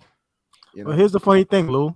They never called out Pete Davidson for trying to play stepdaddy for Kanye's kids. Is he? Well, he's white, so white people can do anything. White people can be white. Come on, I say white men can be stepdaddies. They can travel. They can go to Colombia. They can go to Brazil. They can go to Africa. They can do everything niggas clown on, right? But it has no effect, right? Like in Pokemon, is not very effective. See, white people don't take black people serious. Let's just keep it real. Especially white men. Let's just keep it honest. Nobody takes like these little manosphere, little bullshit panels that niggas be doing. Nope, nobody takes this shit serious. These niggas ain't mobilizing. These niggas aren't. Most I ain't no shade, but most niggas can't even show their face. You know what I'm saying? Like it's just real. Thing, Lou. I'm glad you said that. I better interrupt. Obsidian did have David M. Buss on his show, and he had I want to say a white nationalist at one time. They messed up the interview. Yo, yeah, bro. Like this was like a few years ago. I'm like, bro, that's a good look. Even with Jordan Peterson going on, I don't know if he came on Fresh or Fit yet. That's a good look, bro. Because once he goes there, he might go down the list. You know what I'm saying? And yo, if you're gonna fight feminism, man, I hate to say it, man, you're gonna need your bros in different arms, man. from different colors with you. You know, I'm gonna do a stream on that. Yeah, I remember Tommy had Jared Taylor on there too. I mean, it's just they're threatened by white people, man. There's like this weird underlining, like, yeah, there's a part of them that don't consider them a factor. It's like, all right, we're gonna run through your Becky's and we'll hand them back to you. But like they even was talking about it on Ramil's panel. It wasn't necessarily, and when I say Ramil's panel, because it's not really Ramil. Like to me, Ramil seems pretty based. It's his panel. Yep. Well, you know what I'm saying? It's kind of he's kind of getting kind of Cynthia G-esque, kind of sort of. He's starting to kind of, but I mean, is Cynthia G wrong in a lot of things she says? Not really. No. No, I don't. I mean, the part as far as I think the only thing, it's the abort black babies thing. Like if she hadn't said that, I think a lot of niggas would be on board. Yeah, because I mean, like when you start talking about that, that's that's the bad shit. But I mean, because I remember she had somebody on that nigga. He be on the meal shit. Mr. Let Go, man. They destroyed that nigga, and you know. You know, to be honest, man, like I didn't know this, but I found that out. You know that stat they love to bring up, saying, you know, the Monahan report, right? That they kick black women, they kicked the men out the household. Apparently, that shit was only in effect for 3 years, and a black woman sued the Supreme Court, or she sued the United States, went to the Supreme Court and got it reversed, so black men could be in the house. So that shit was only in effect for 3 years. So right. So they try to make it seem like this shit was going on for decades. But see, that's the thing about niggas, bro. Niggas will learn something through the grapevine in the barbershop and stick with it for 30 years and won't do any research. And then they've just been purporting a lie their whole life. And I'm glad you brought up that inferiority complex, right? Because I was going to do a stream on this gentleman right here. A lot of people don't know him. His name is James Dudley. And he came from the Baltimore, D.C. area. And he's the first African-American to run a major United States arena. Wasn't he a wrestler? Nah, he was not. He was a manager. So he worked for four different generations of the McMahon family. Jess McMahon was Jess McMahon was boxing promoter. Vince McMahon Sr. was the wrestling promoter, and then we know Vince McMahon Jr. And then the two kids that he also worked with later for in his old age. This gentleman right here, like, he's proof, man, that he didn't have that inferiority complex. Because like you can look at his career, he was a baseball. He started in the Negro League, and he was doing the 100-yard dash. He was doing all this stuff right here. And he worked different jobs, from carrying buckets of water. Can you tell one of these dudes today to carry buckets of water? What would they say? They would be like, "Oh, that's racist." You know what I'm saying? Right. Like, pound chicken sales. Like, he was doing all of this. And he was the reason why, like, what we see today in WWE, he had a lot of ideas that took it to the next level. And I want to show this because, like, I'm on the wrestling Twitter side too. The racism claims you hear from these dudes is like crazy. Oh, they never had a black wrestling champion. The Rock's not black. All this stuff. And I'm like, bro, like, you don't even know your history, man. Like black people in wrestling in America, bro, is hand in hand, bro. Like Mr. T, Mike Tyson. You can name millions of all these dudes. They had a hand in the major success, bro, and they'll never know it because they don't see succession. See, when you talk about, like, I'm talking about pro wrestling, like Vince McMahon, he came from at least 2 generations prior to him. And then you got The Rock, his Samoan side. They are all over, from Roman Reigns today to like I forget the Superfly, Jimmy Snuka and all of them. Like, you know what I'm saying? Right. Like, that's succession right there. That's why you don't see a lot of black world champions like you want to see them, because there's no succession over there. This type of business is succession, man. Like, even football, right? Basketball, same thing, man. So I was gonna do a stream on this later on. I'm gonna save it, but what's your thoughts on that? That's a good point, though. They never actually focus on the black people who do great things behind the scenes. They always want the black people to be pushed to the forefront and to be the image. And sometimes that can be counterproductive to what you want to do, but ultimately I don't feel that it's that important. I really don't, because a lot of times niggas will dog you for like the contributions you placed. Like Ben Carson is a neurosurgeon. He gets no credit for that. They'll call him dumb, even though he's a neurosurgeon. I knew somebody personally whose life he saved. White dude. Yeah, but that don't matter because he a coon. Yeah. He an idiot. Right. He like, if that man is an idiot, what does that make? What does that make us? What does that make? What does that make you saying that? And I don't get it, man. I really don't. And and that's different from these niggas in these YouTube spaces that say, "Hey, I got a degree. You need to listen to me." I completely have no respect. You should be able to say what you're saying on the merit of its argument. Like if I had a PhD, y'all niggas wouldn't even know it. Straight up, y'all wouldn't even know it. The argument, if the argument is sound, then the argument is sound. Who gives a fuck if I have a PhD? Yeah, man. What's up, Lou? What's your Citizen? My bad. What's your thoughts on it, man? Oh, he probably paused out. Yeah, take care of something.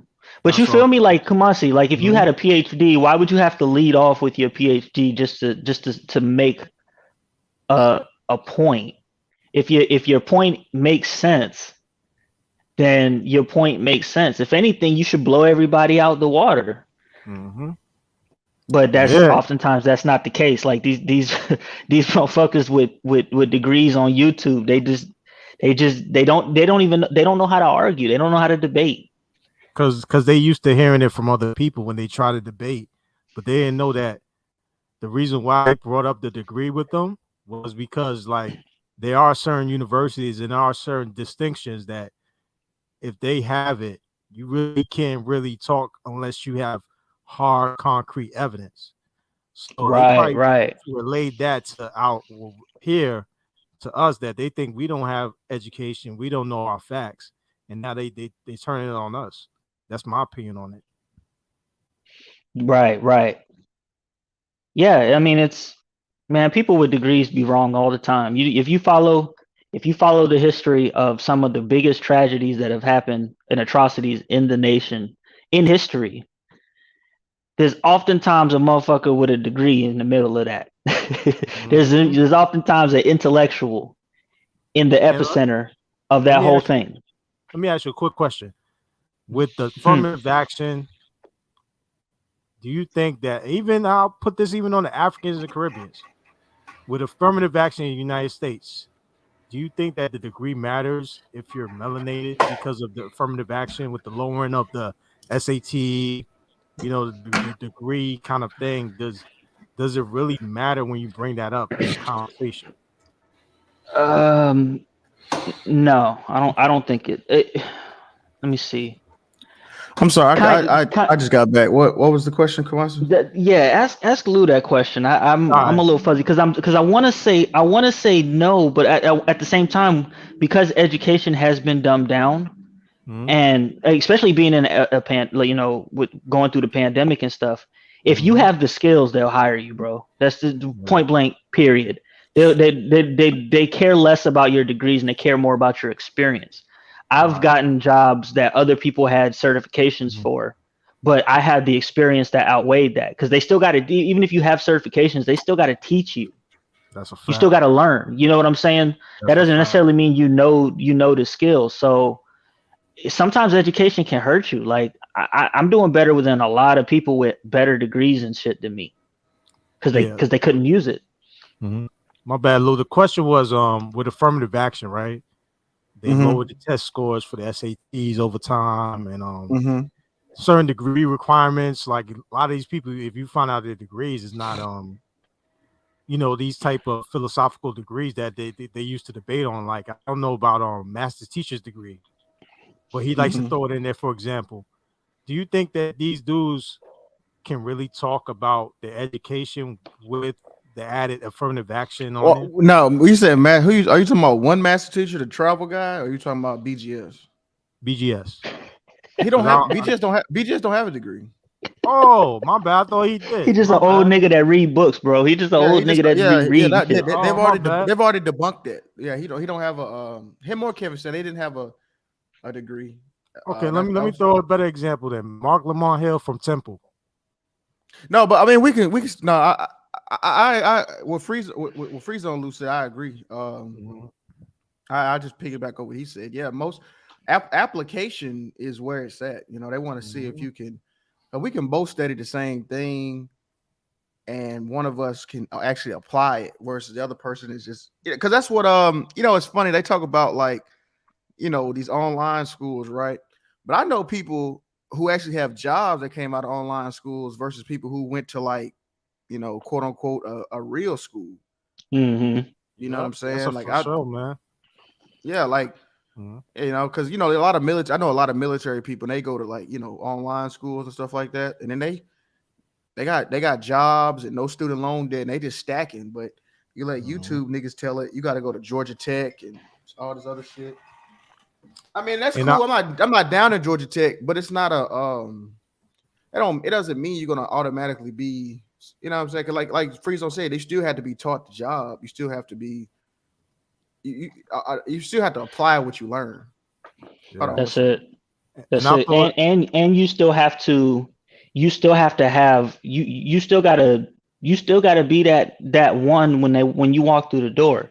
That's why the Rooney Rule thing is kind of silly because it just gets you in the room. You still have to prove your case in the room. And I think with Mike Tomlin, like Mike, no, I'm sorry, not Mike Tomlin. Black dude, Pittsburgh Steelers. Help me out. Tomlinson. Thompson. Um, Say it again. What's you said Thompson? That's the name of the coach, I Mike believe Tomlin. so. Mike Mike Tomlin. Tomlin. Thank you, sir. Yeah. Okay. To my understanding, he went in under the Rooney Rule, and they had already considered somebody else. But he proved his case so well that you know what, we had somebody, but fuck that. When do you start? Can you start on Monday? And that's really what it boils down to. Like you can have all of these things that get you in the room, but if you garbage once you get in the room, it doesn't matter. It does Yeah. not matter. Yep. So it's all silliness. Now I mean there are certain things that you must have a degree for, like if you're a surgeon, yeah, have the paper, have those, have your shit in order. If you're a lawyer, it makes sense. If you're an architect, all right, cool. But most jobs, most careers, especially in this day and time, if you can do the job, they'll hire you. Mm-hmm. And here's the thing about I'll take to the music thing. Puffy Combs never graduated from Howard. He had to be an intern. He Mm-hmm. then gets his own label and he hires his boss to work for him. Jay-Z's another one. I don't know if he graduated, if he even went to college, but Jay-Z became an A&R. As a type executive. Jim Jones is now A&R. Like these dudes are not educated, but they had the experience, so they didn't need the education. They just need the experience. Right. Mm-hmm. Yeah, experience trumps that. Experience trumps education now. You can speak for a different time. Like my dad still sometimes, hey man, go to school, get your education. It's like, Dad, I'm getting an education without going to school. Those aren't the times anymore. They're just not. Mm-hmm. That's why I agree with And the old people right there. Good point. you know what I'm saying? And I mean, salute to him. I know he means well, but it's just the concept of what education is completely different now. Especially since tech is the big thing. Like if you know how to do tech, it don't matter what your degree is in Mm-hmm. at all. Mm-hmm. And here's the thing about when the old people mention tech, the VCR was their tech at the time. The engineering that they did on machinery, like the cars in Detroit, you from that area, the Ford Right. plant, that was the technology at the time. So the older people, Hmm. because they went at them the same way they coming at us. I always think of it like that. Yeah, and a lot of them old niggas end up getting degrees like after they've already been established. in a position. You know what I'm saying? It just further solidifies the position that they're already in. But they didn't use that to get through the door.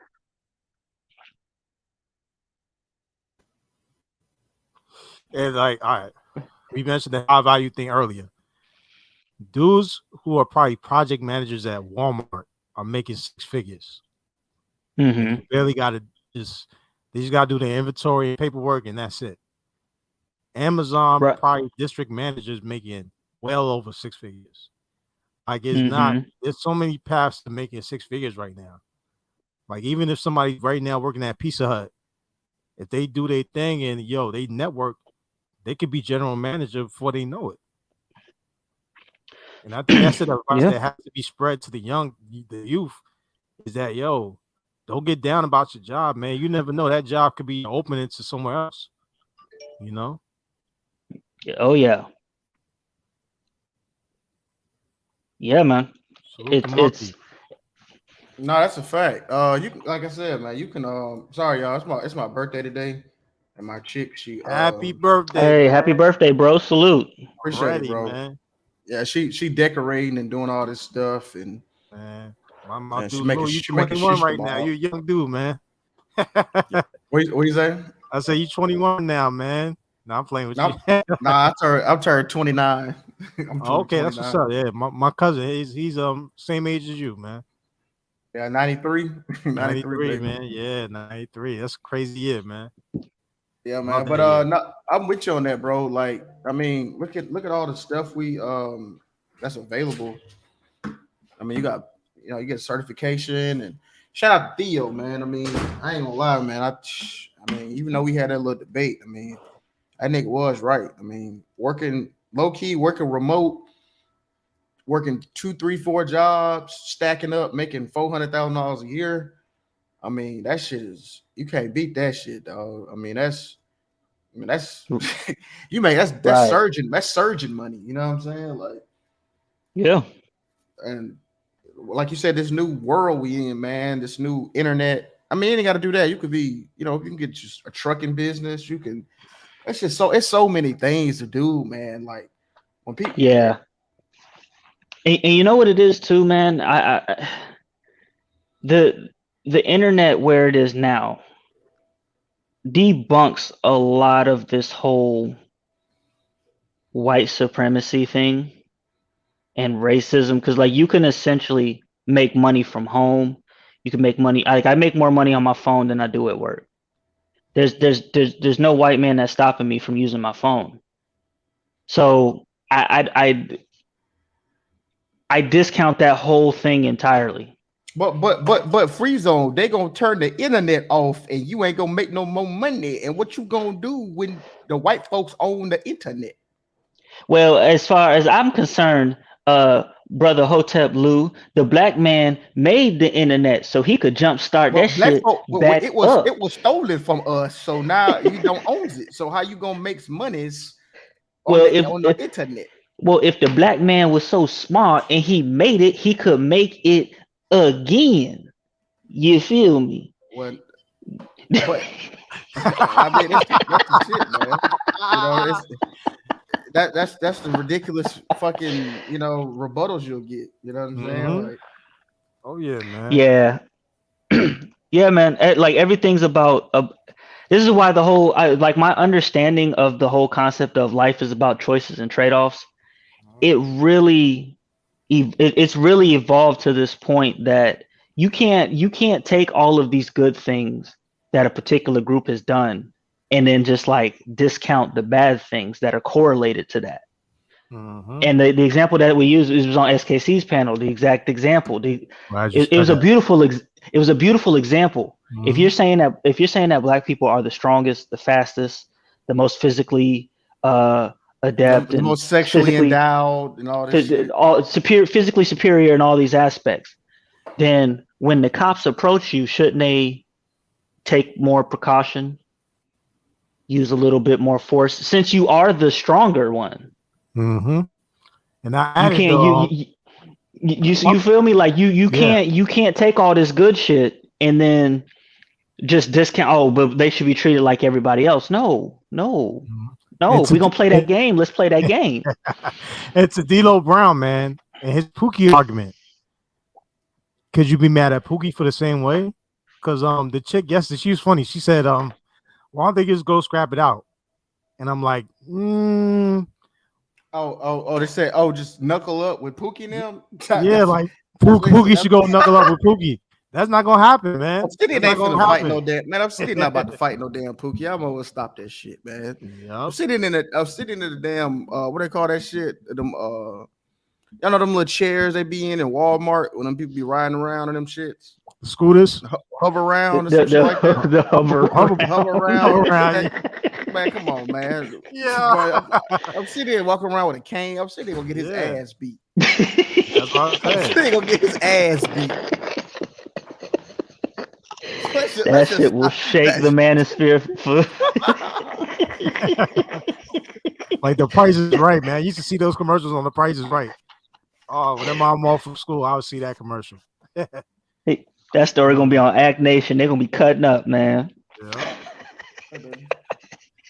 But that's the thing, man. Like with SKC's argument, man, like it holds real weight because like everybody can see that if you're the most muscular, the most strongest, even if you're not, we got guys who's not the most, like Floyd Mayweather. His hands are fast as hell.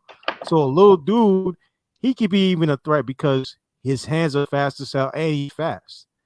Like we got Steve Smith. Like these dudes are 5'8", but they're fast and strong, man. So it's like it's not even the big buck. It's sometimes the medium guy or the little guy. They're threats too because physically they're on there. If you look at football, that's why I love football. Every size of guy is playing.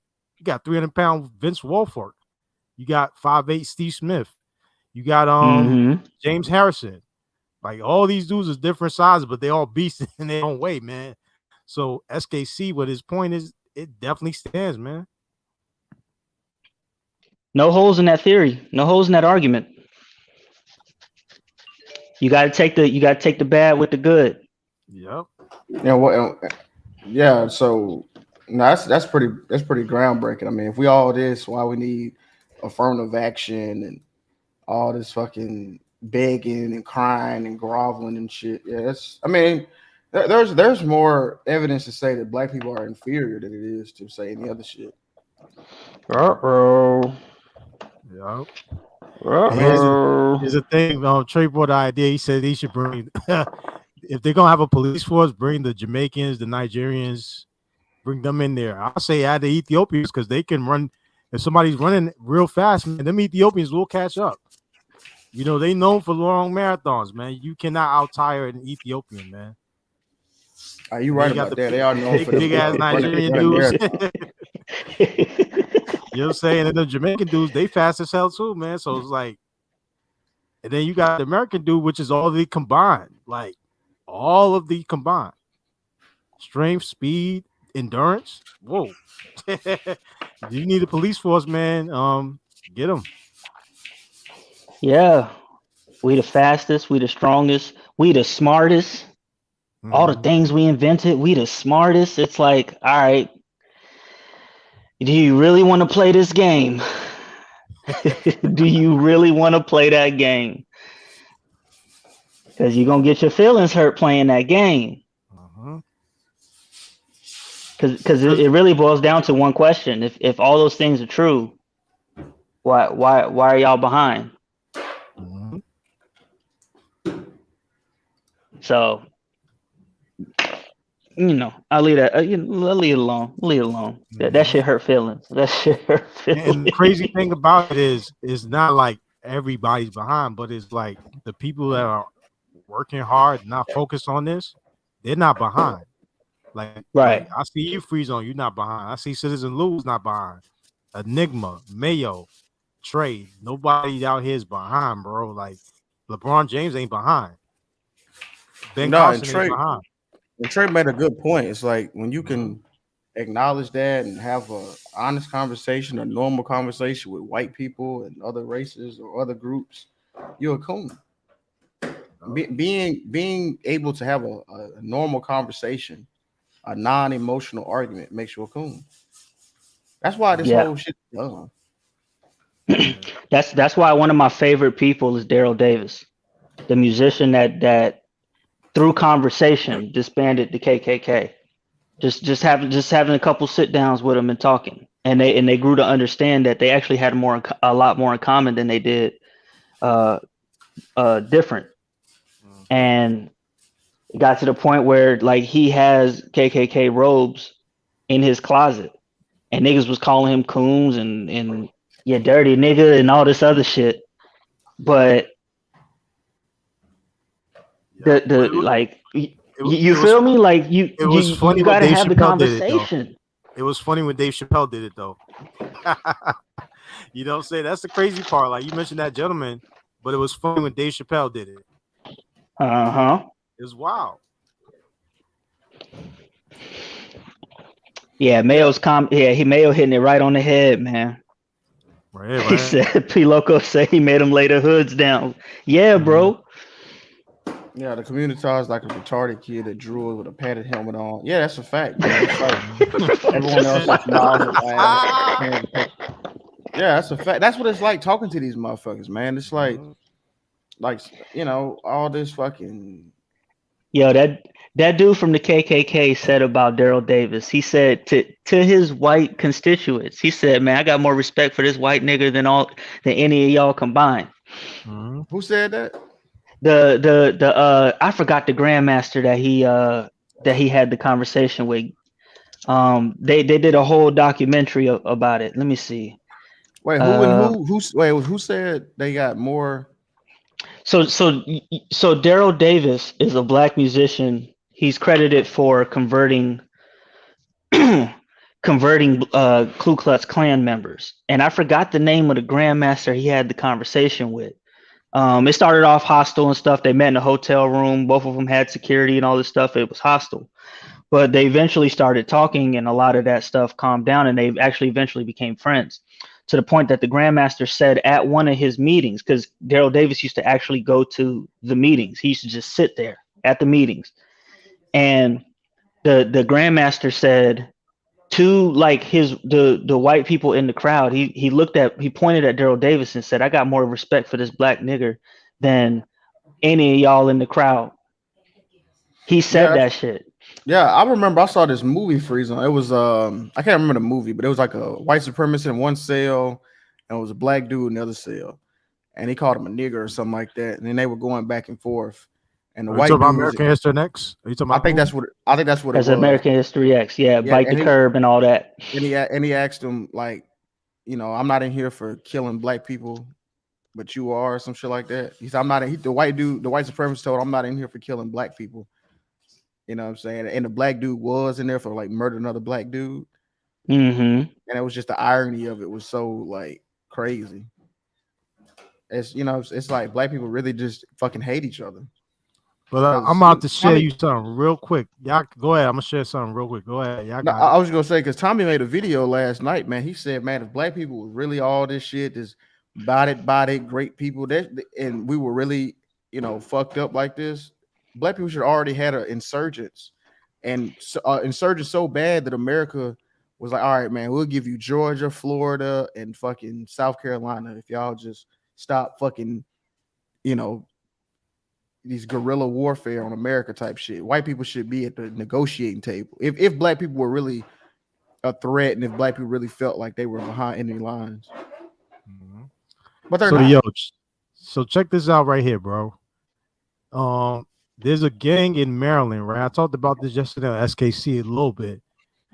There's a gang in Maryland called Dead Man Incorporated, right? So they started in Baltimore. They got their start as being an offshoot of the Black Guerrilla family. So, like, I think that's big in California, you know, George Jackson and all of them, right? So I remember a gentleman saying that black people couldn't do what white people could do, right? But literally, they could, because they made their own gang for them.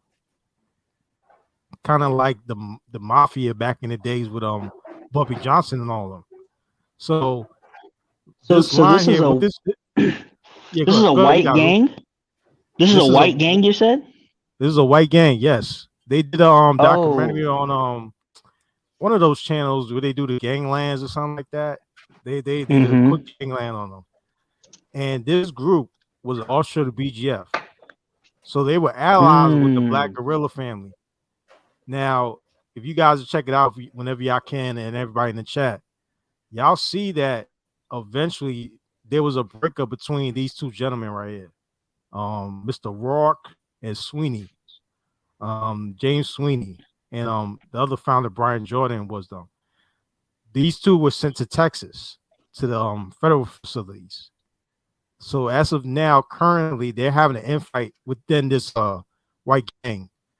One wants to keep allies with the BGF right here, but Sweeney, who's being held in Texas, he's the other founder. He wants to move the gang towards white extremism. So the Huh. point I'm making with this is that this gang was started by BGF, but then turns on later that they separating, and they're now going to probably line up with the AB or whatever gang is over there in Texas and Uh-huh. make it their own kind of thing. So it's crazy Huh. to hear all of this going on, man. It's crazy to hear all this talk when the whole time, like, they didn't even know this. And the gentleman who said this, he is from that state that they originated from. He's from, I think he's in Baltimore. And he said black people couldn't do what white people do. But it looks like to Interesting. me, they doing it right there. They doing it right there, you know? And Dead Man Inc., I think what I said last time is that, let me pull this up. I think they're about 10,000 members nationwide. So I don't know, compared to the AB, I don't know how much that is, but if they're going by the white gang members, I would say that's probably number 2, number 3 in terms of numbers.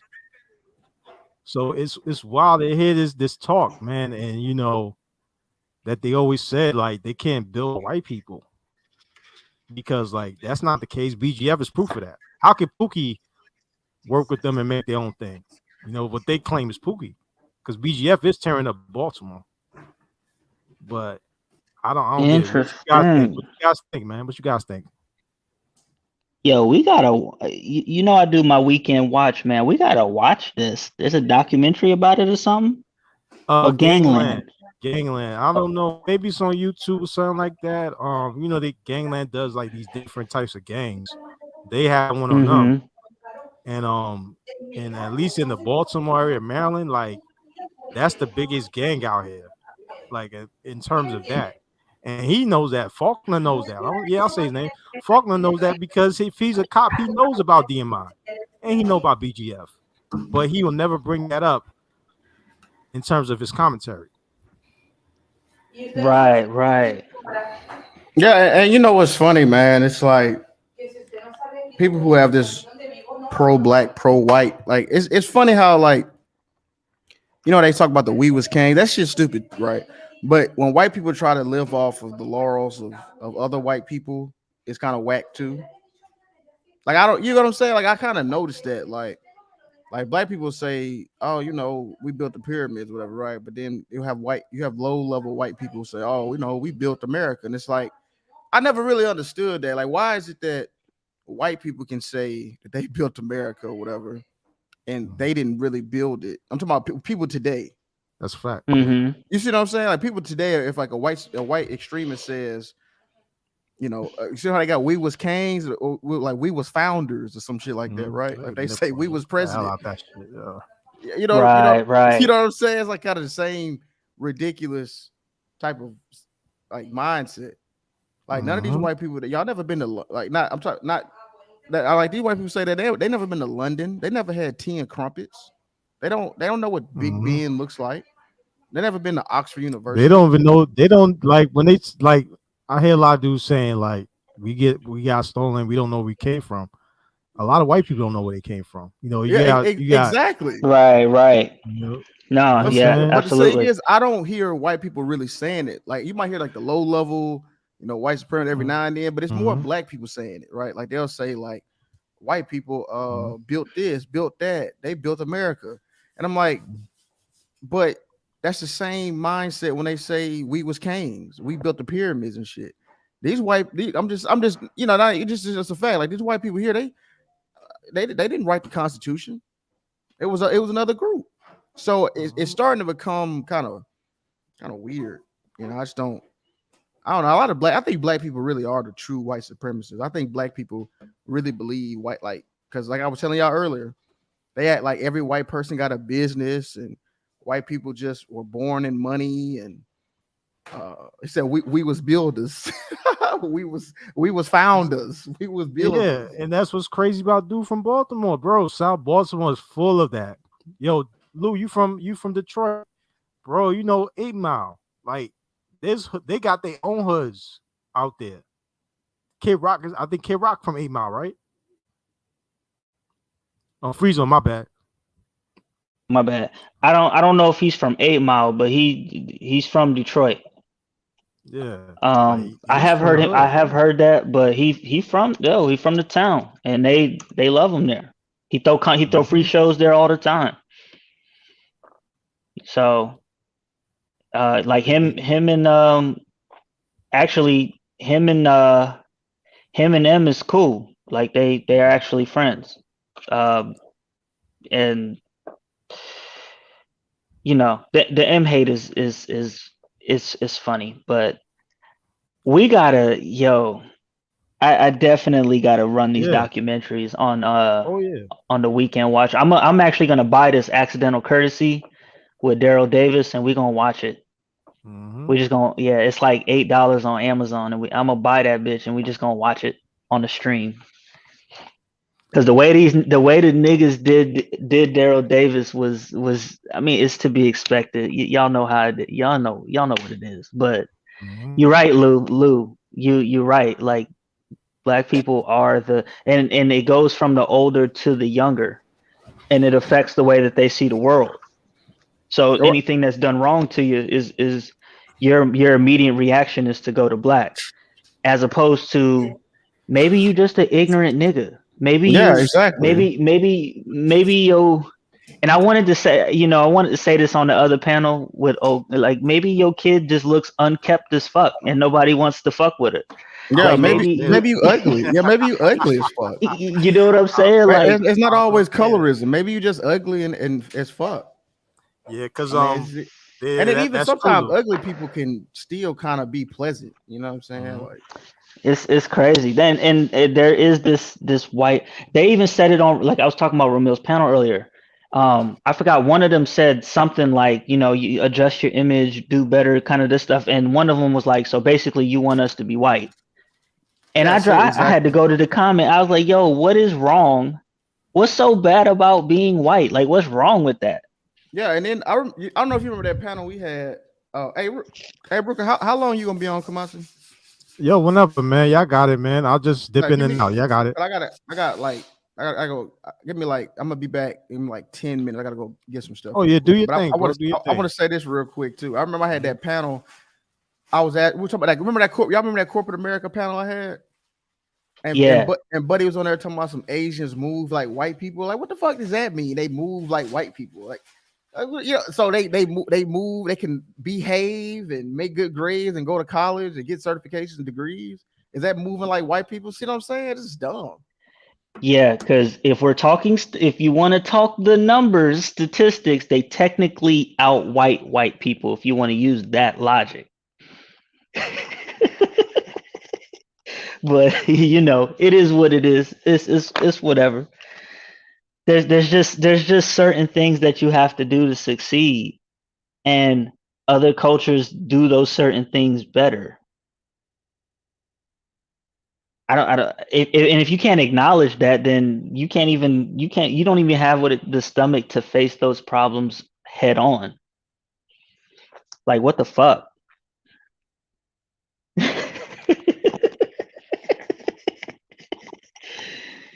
So, it's whatever, study, save your money, invest with your family, have a family. I don't know, whatever.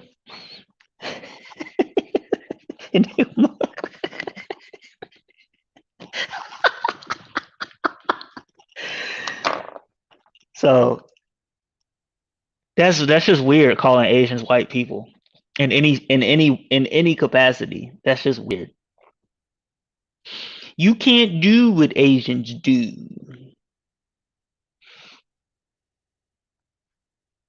My man Enigma said the power of white compels thee. P Loco.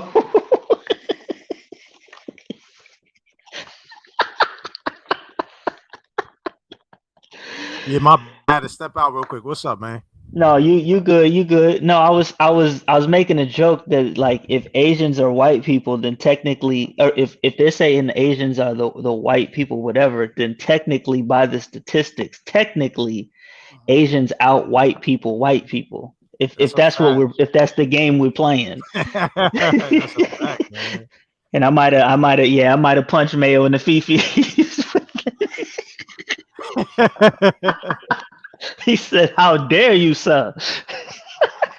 And I hear a lot of speaking of the Asians, right? I hear a lot of that argument about Asians are taking over Africa. Okay, yeah, there's truth to that. But the thing about it, in your own hood, the nail salons in your Chinese stores, and even in some cases, grocery stores, and in New York, property are ran by the Asians. I know in New York, the Koreans own a lot of property, and now the Right. Chinese are opening a lot of property. So it's like people are talking about like, yeah, that's a fact. That's not my problem with Africa. I'm not from there. My family's from there, but I'm American. So I ain't gotta worry about all Mm-hmm. that. But in your own Right. hood, like the guys talking, you get your chicken wings and pork fried rice from them. Right. Right. Right. Mhm. Yeah, I can't respect the like I can't respect the pro blacks, man. I just can't. You ever have you heard this statement that being pro black doesn't mean anti white or some goofy shit like that? Has anybody heard that? Nah. Elaborate Oh, some more, bro. bro. It, Elaborate.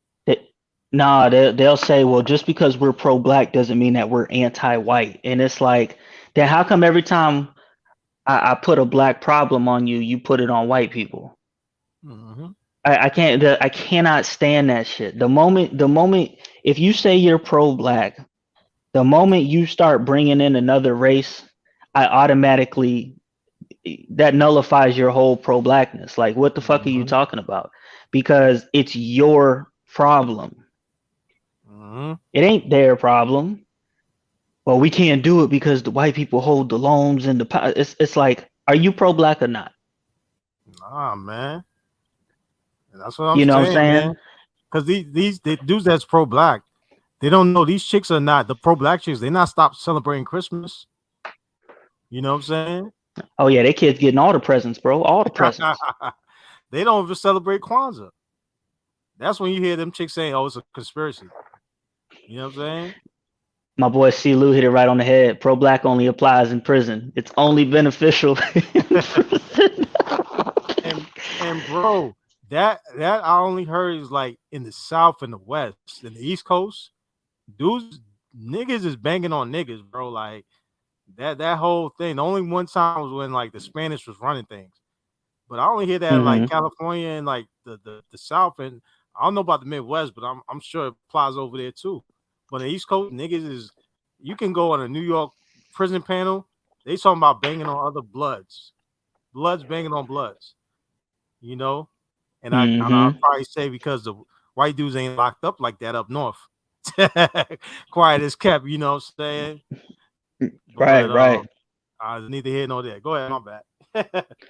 No, you got it, man. You got it. And it's they just dumb, man. Mhm, They just dumb. That's why it's like my man Mayo brought up Kwanzaa. mhm. How many niggas you know celebrate Kwanzaa, bro? I don't know one, bro. Like I know one person. That's it. And they into the dashiki wearing, and you know they got all the artwork in their house. So when they come over here, like you know about this, I'm like, no, I don't. I'm like, I don't. Right. You know, I don't know. But yeah, that's about it, bro. Like that's when you start hearing the conspiracy stuff. Oh, that dude was with the FBI, and I'm like, oh, word. But then about that beer stuff. Oh no. That joint's real. Right. I just don't understand, like, what is so bad about just being American? When you're like, I don't, there is no identity crisis when you're just American. It's pretty simple. It's pretty laid out. It's pretty straightforward. Because the people who are American, they still celebrate their culture, man. Like you still got St. Patrick's Day, you still got Cinco de Mayo, you still got Hmm. the Italian parade. Shoot, even Rainbow, they got their parade whenever that time is, bro. They now they bugging out with all that stuff they doing, Hmm. but I bet you when time push comes to shove, they're gonna say they're American first. Everybody's saying American first, but the community, bro. Yeah. Not only that, they're actively doing things that are un-American, and then wondering why shit ain't working for them. Mm-hmm. So Yeah. that's why I like niggas like Chaotic Truth coming out, man. Chaotic Oh, Truth did this thing where on his panel when he said we were talking, I forgot what we were talking about. Well, I forgot what the topic was. It was about Cardi B and Candace Owens. oh yeah, yeah, And yeah, yeah, so everybody couldn't get along or whatever, and he put everybody in the back and he's like, I'm gonna bring the whites out. yeah. And Yo, he started chaotic asking truth. them questions. Yeah, I think he's And he's Nigerian, right? He's Nigerian, right? I believe so, yes, Mm-hmm. yes. And so he brought the whites out. They Mm-hmm. had a discussion. It was calm, it was civil. There was little minor disagreements, but overall it it, it actually didn't get violent at all. They were on topic, they were focused, they answered questions directly, and they, thank you. Boom. All right, let's bring the blacks out. Yeah, They yeah, couldn't man. even stay focused on topic. It was on top. They was off topic. They was arguing. They was doing silly shit. Like, and this is, and I'm glad that he did that because he just proved the point. He drove that point home. Mm-hmm. Like, niggas don't know how to act. There were a couple of us like, man, why you got us over here with these niggas, man? Nah, for sure, man, for sure, bro. You've been out, you've been to the club, man. Yo, you go to a bar that's like everybody's there of different ethnicities and races, right? And Hmm. it's mad chill. But the minute you go to like, unless it's like an older club, like even the older clubs, sometimes you get it could go wrong. But like I've been to like the hood clubs, like where everybody's going to, bro. You scared for your life sometimes, man.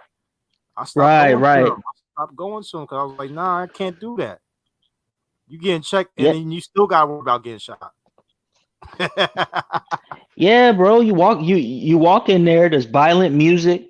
Everybody's yelling at each other. Yep. Smell like mid all Yep. through the club. Smells like mid because ain't Mm-hmm. nobody because they didn't contact. Like me. I'm gonna be real with you. All the people who had the good, even the black people I bought weed from. Don't go there. Guess who they got it from, man? Yep. Guess who they got it from? Mm-hmm. That's So quiet as kept. Why today in the hood you probably could get a better pack because like gentrification helped out with that a lot. Quiet as kept though. right. Mm-hmm. That's why, like, when they say integration was the worst thing that could. All right, all right. Ask Jackie Robinson. Ask Jackie Robinson, man. He'll tell you. It's like, all right, yeah, bro. Like Jackie said, look, I tried to do the Negro baseball thing, and them niggas was jipping me out my bread. Mm-hmm. So I went to the white folks. Mm-hmm. Now they gave me hell, but they paid me. Mm-hmm. I worked That's a my way up, and then they respected me. that's a fact. That's a fact. And let me ask you a question, man. If you want to stay segregated, how can you prove you're the best? That's true. That's true. Mm-hmm. Yo, Mayo, I found this document the other day. This documentary. It's like a short little. I think it's a short video, but it's broken into different parts about white people inbreeding. Oh my God, I, bro. mhm. Bro. I heard I got the tea and crumpet royalties like that. The quiet is kept. yeah, man. I may have to run a panel with that on there, man. There's a family called the Whitakers that did a lot of inbreeding. They all look crazy. Man, All those of them, man. guys. But yo, you got that in the hood too, though, man. Quiet is kept, man. Nobody want to talk about that. In the hood, you got that. And these other parts of the diaspora, that quiet is kept, you got that too. These when you see these commercials 2 o'clock in the morning, they looking crazy. That's not just for any reason, bro. You know what I'm saying? Mm-hmm. So it's like, what we talking about? Yeah, good point, man. You got it, Luke. Yeah, man. Nah, man, hit it. I mean, look, dumb people breeding with dumb people, man, of all different races. Mm-hmm. And that's just, I mean, that's the cost of freedom in this country. You are free to be as dumb as you want to be. Yeah. Yep. And it's to the point where, like, I don't know if you've been in some of these circles where they're talking about the only logical thing is to restrict people's freedoms. It's like, yeah, I've seen it. all right, all right. Good, Yeah, good what luck up, on Luke? that. Citizen, my bad, Citizen. I saw you used to say Luke, but Citizen, what up, man? You back? Oh man, Yeah. bro, we got whites that just make noise. They can't talk. My girlfriend, she funny, man. She was telling me when I'm when I'm talking with, like, when I'm speaking English to black people, she was saying it's more. She said my English has more flow, and she was saying, like, when she hears white people speak English, it's more like, I don't know. She was saying it's like boring or it's like dry or something like that. That's what she was saying. But I wanted to say this. I was listening to y'all, man. You know, I kind of understand what Dominicans are saying now when they say I'm Dominican, I'm not black. I get that too. You know what I mean? I get it now because I was playing Monopoly with some Mexicans, right? And they were cheating and doing the nigga shit, you know, putting the $200 on the free parking and all that shit. You know what I mean? Like, and she was pretty much dude was saying, like, you know, that's the American, you know, because I wanted to win. You know, I wasn't playing with them. I said, man, y'all can't do that shit, man. Y'all motherfuckers cheating, you know, stuff like that. And then they would pretty much say that's the American in me. And I thought about it, right? What I took from that is, it's like, no matter where I go, I'm still American. You know what I mean? My culture, how I was raised, all that stuff. You know, is yeah, and now she was being funny because the guy she was talking about, it was an old white dude. He was like architect, but he's a very formal white guy. So I mean, I'm young, I'm way younger than him, so I can understand that. And when I'm talking about, she more than hear me arguing with niggas about sports. So you know, so yeah. But let me ask you a question about American culture, Lou. I'm Citizen. I'm sorry. Do you think, like, the preparation of, like, food, like, you know, in America, like, you know, we're heavy on, like, barbecue, French fries, you know, but if you go to, like, South America, they have their French fries is different, right? They what they call them, Papas fritas, something like that, but it's made differently depending on where you at, right? Do you consider that part of American culture? Say that again. Like the food that we eat, right? The French fries, the barbecue, the burgers. You know, do you consider that like American culture? Like, no, I don't. I don't really, because I've had that discussion before too. I don't really think so. I think America is its own type of thing where, because I mean, because a lot of dishes from other cultures, they didn't really necessarily originate. You know what I'm saying? They got it from other places.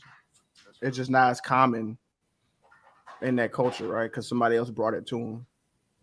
You get what I'm saying? Yes, sir. Like Mexico, they make good tacos, but I don't think, you know, they got it from somewhere else. You know what I'm saying? Like, yeah, because like you've been to Colombia, they make tacos over there too. Like I remember, like they had and it's garbage. Yeah, I remember they had right. I had like I think it was red snapper, but they call it differently, pescata something. I forget the name of it, but yeah, it was pretty decent, man. I liked it, man. But the same, we eat red snapper out here too. So it's like, but it's prepared differently.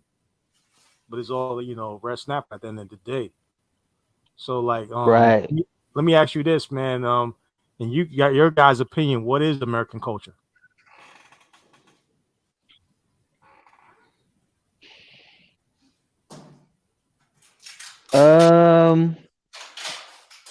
It's a good question. That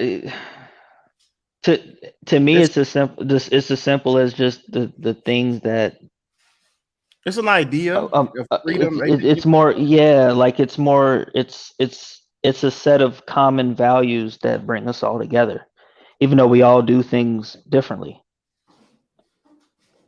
I Yeah, mean, I would say it's like a culmination, like rugged individualism. It's freedom of expression, freedom of religion, freedom of choice.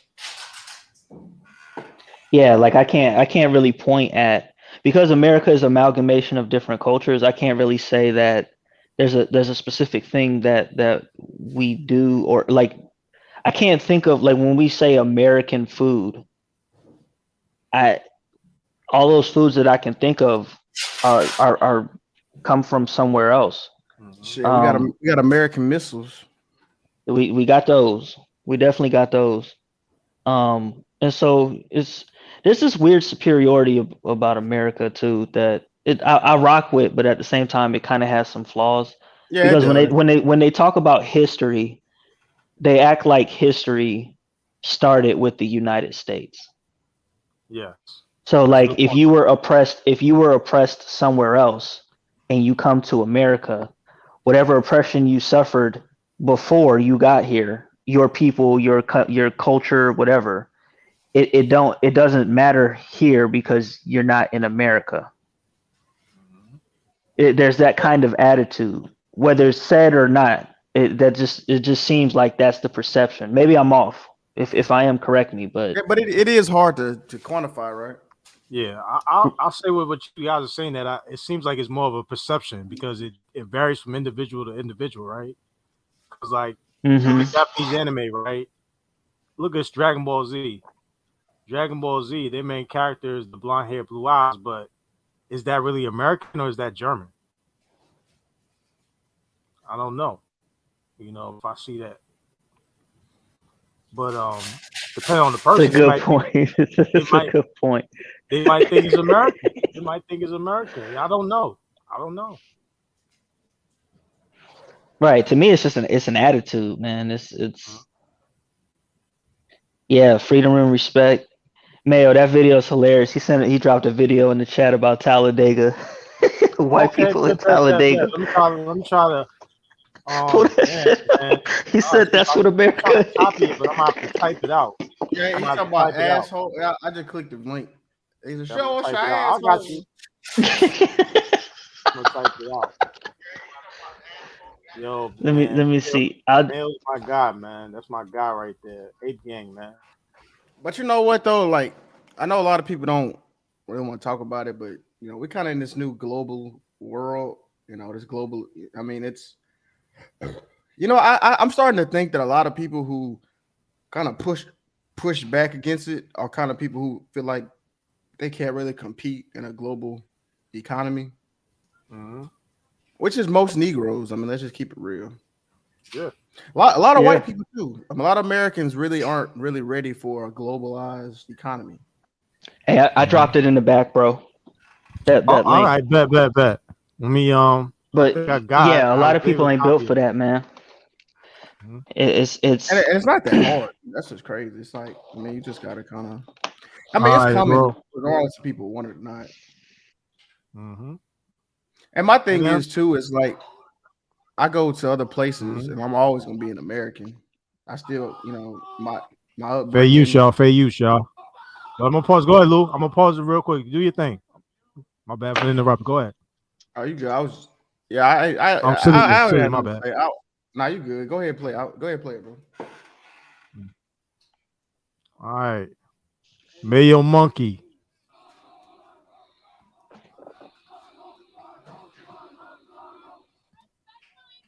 This is the American way.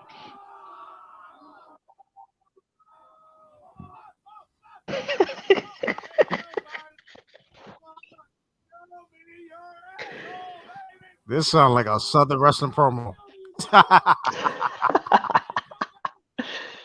Sound like Dick Murdoch. Let me play the full screen. Hold on, I got you.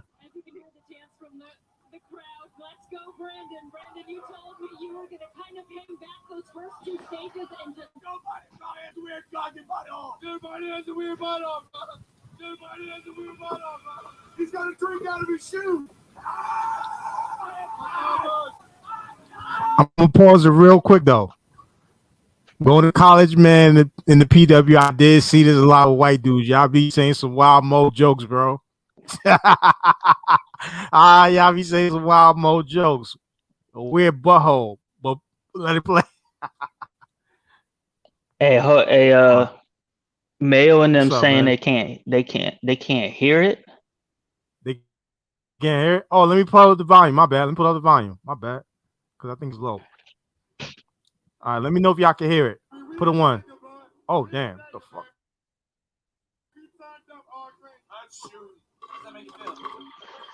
It makes me feel disgusting because it tastes like feet. Where are you from, fucking Barstool? No. Have you ever fucking experienced Talladega like this before? Yeah. Yeah? Yeah. All right. I got the Obama internet. Yeah. Well, you're fucking pussy. Because this is fucking Talladega.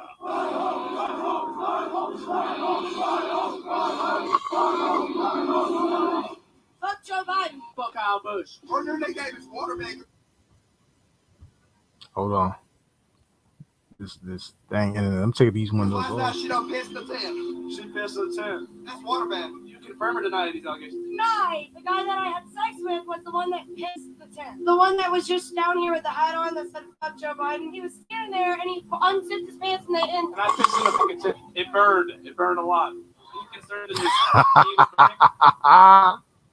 That wasn't no concern. No concern. What's up, What's your name? Jake. Do you have any nicknames? The faggot. The faggot. That's why I wore that. Yo. It means to live in America where we're always free and we love our veterans. We got fucking sketty. We got beer. We're going fucking nuts. Still Are you low. guys going nuts? We're going fucking nuts. I am. This guy's going nuts. What do you like about being drunk? What do I like about being drunk? Yeah. Getting fucked up. What do you like to do when you're fucked up? Have sex. How many times have you fucked? 40. We're here at Talladega. It's been 2 years since I was here previously, and we're here again. Sitting on a tire. That means I have VIP access. So this time, instead of being in the stands, I'm in the stands, but I'm also behind the scenes. We're here to learn about NASCAR, what it means, and most importantly, what the hell's going on. If you have to go number one, what do you do? Let it rip. It's actually harder than you think to go to the bathroom in a race car if you have to go. So I always try to go before the race. If you need to, you just go. For real ski? Yeah, in your pants. What about if you have to go? It's happened. It's happened. Not to me, again, not to me, but a certain driver who won a race had it happen. And yeah, I broke that habit a long time ago. It is what it is, but it's kind of like playing chess, actually. Put yourself in the right spots for the right time. There's no potty breaks here.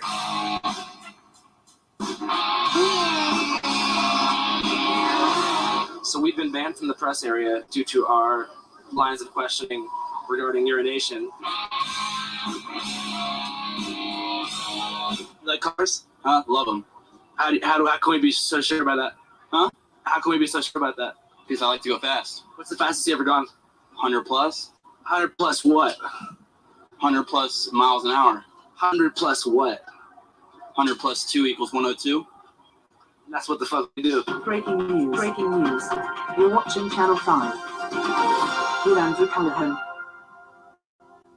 So how would you describe Talladega for someone who's never been here?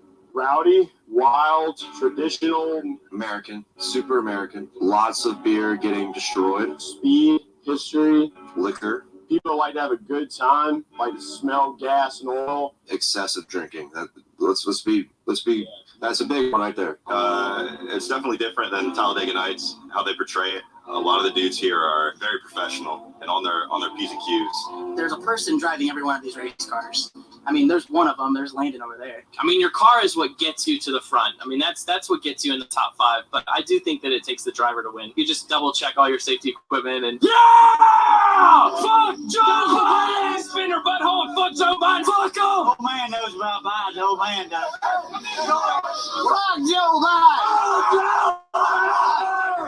I'm a Vietnam vet. We fight for this fucking country, yo.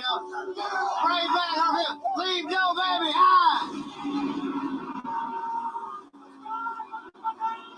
Fuck Kyle Busch! Where's that fucker Kyle Busch? Where's that fucker at? That moves Kyle Busch all the way up the racetrack. So why do people hate Kyle Busch so much? All right, so first of all, Southern sport, right? I mean, obviously, redneck sport, yada yada yada. NASCAR fans have always like hated the Yankees, right? Not like the baseball team, but like people up north, you know.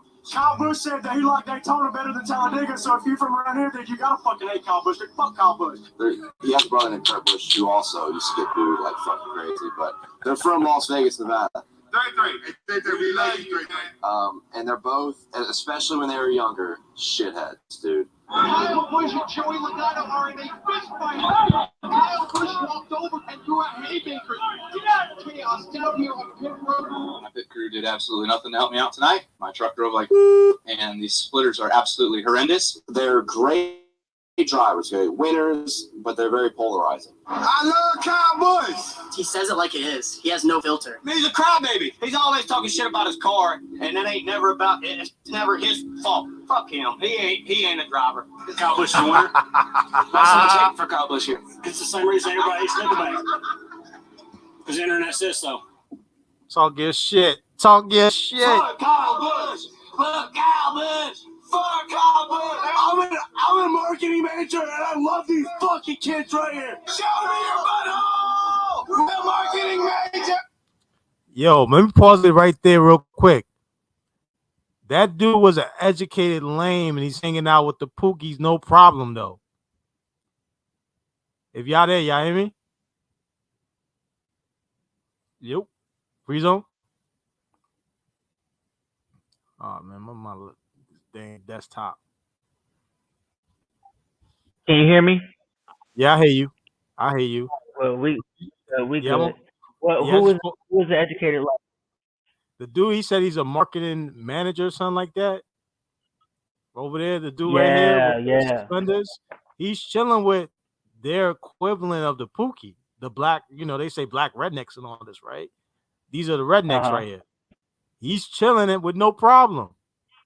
So Right. what's going on over here? I'm gonna let it rock though. You got it. Hold on 1 second. Boom. What are the principles of One Marketing 101? We want to reach the consumer. We want to get to know them. Demographic research. Product. Strategic advertisement. He's ripping it. We're going fucking nuts. Hell yeah. Well, show me your butthole. Show my butthole. You show your butthole. Can't do it. Butthole cheeks. That's what we want. Oh, love it. Pause. Oh man. It finally happened. After days of deliberation, discussion, and countless requests, a rectum was finally revealed. Isn't this supposed to be a fucking ad for Cash App? How are we going to bridge to the Cash App ad read? Did anybody mention Cash App during the course of our filming at Talladega? Oh yeah, that one kid, he said he'd Cash App me $50 if I shotgunned a beer and then shouted out his frat right after.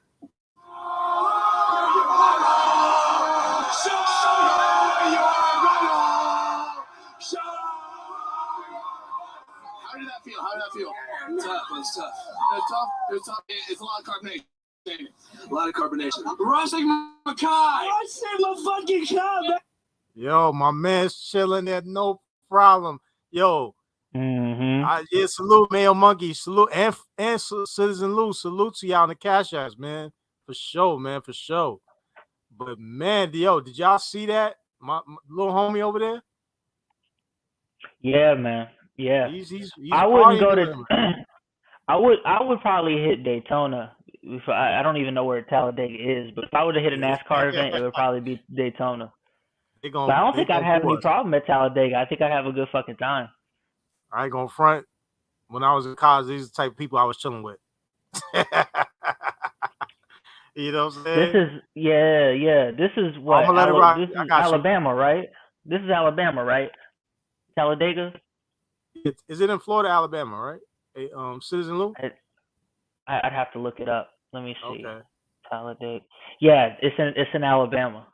Okay, bet. We're gonna let this rock real quick. You got it, Mayo, for you. Best frat ever. These guys are sick as shit. Cash App. The best way to receive money for shotgunning a beer so long as you're 21 and older and don't plan on operating a motor vehicle. So a lot of my pals who were here earlier, a lot of them work for the government. I got a brother who works on the Iron Dome system that you see in Israel. He works on the code for that. A lot of these guys have like normal jobs working under Biden. And it's all just kind of real interesting. We all come here. This is kind of like our Hajj. I call it the Wasp Hajj, the last great Wasp Hajj. White Anglo-Saxon Protestant migration to Mecca. This is our Mecca. Hey.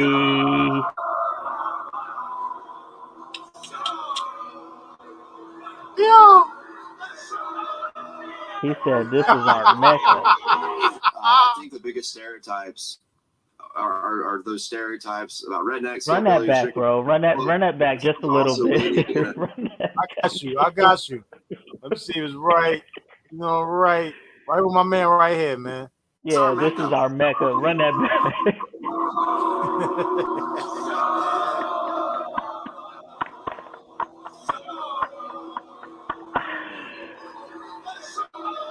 Oh shit. I think the biggest stereotypes are those stereotypes about rednecks, hillbillies, drinking beer. But NASCAR is also leaning in a direction, a good direction, and the diversification is happening right in front of our eyes.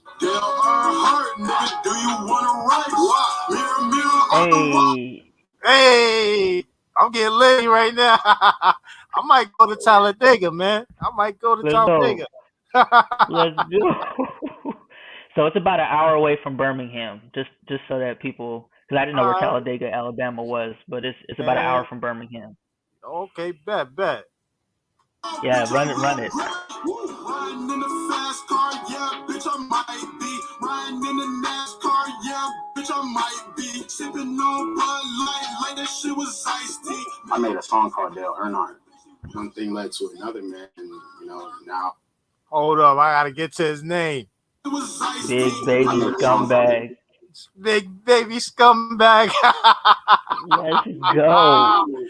Oh man. I think I just found a new avatar, ladies and gentlemen. Big baby scumbag. No fitted cap, no do-rag. He got the race car jacket. I remember that was his style. I remember when everybody had a race car jacket. And he got the hat on too. Man. They love him out there. Talladega fly. Woo, talk it. Let's go. Dale Earnhardt. One thing led to another, man, and now I'm just out here, and a lot of people out here recognize me and shit. That's the crazy part. I'm not gonna hold you. Growing up, for me, it was more of a fashion statement. I don't watch NASCAR. It was more of this shit looks cool. This shit has Scooby Doo, and I'm from Florida, so we listen to the same music. We both drink beer and shit. This shit's exhilarating, bro.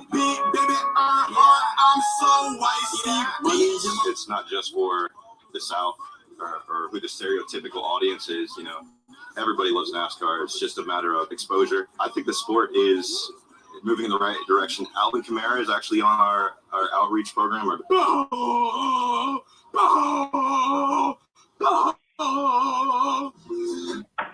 Hey, pause, hey, man, bro. They got my man.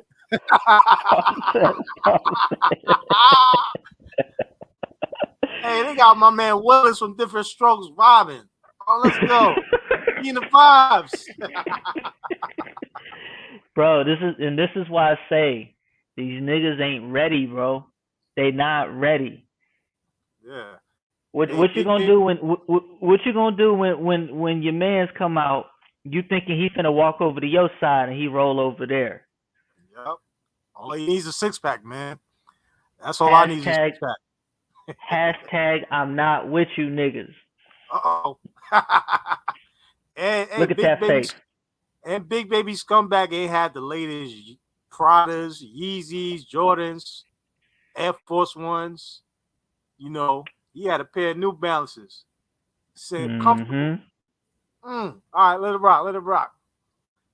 What's on your mind right now? Oh my god, butthole for some reason. Can you describe your ideal butthole in detail? Hey, describe my butthole in detail. Your ideal butthole, not your own butthole. Lickable, you know.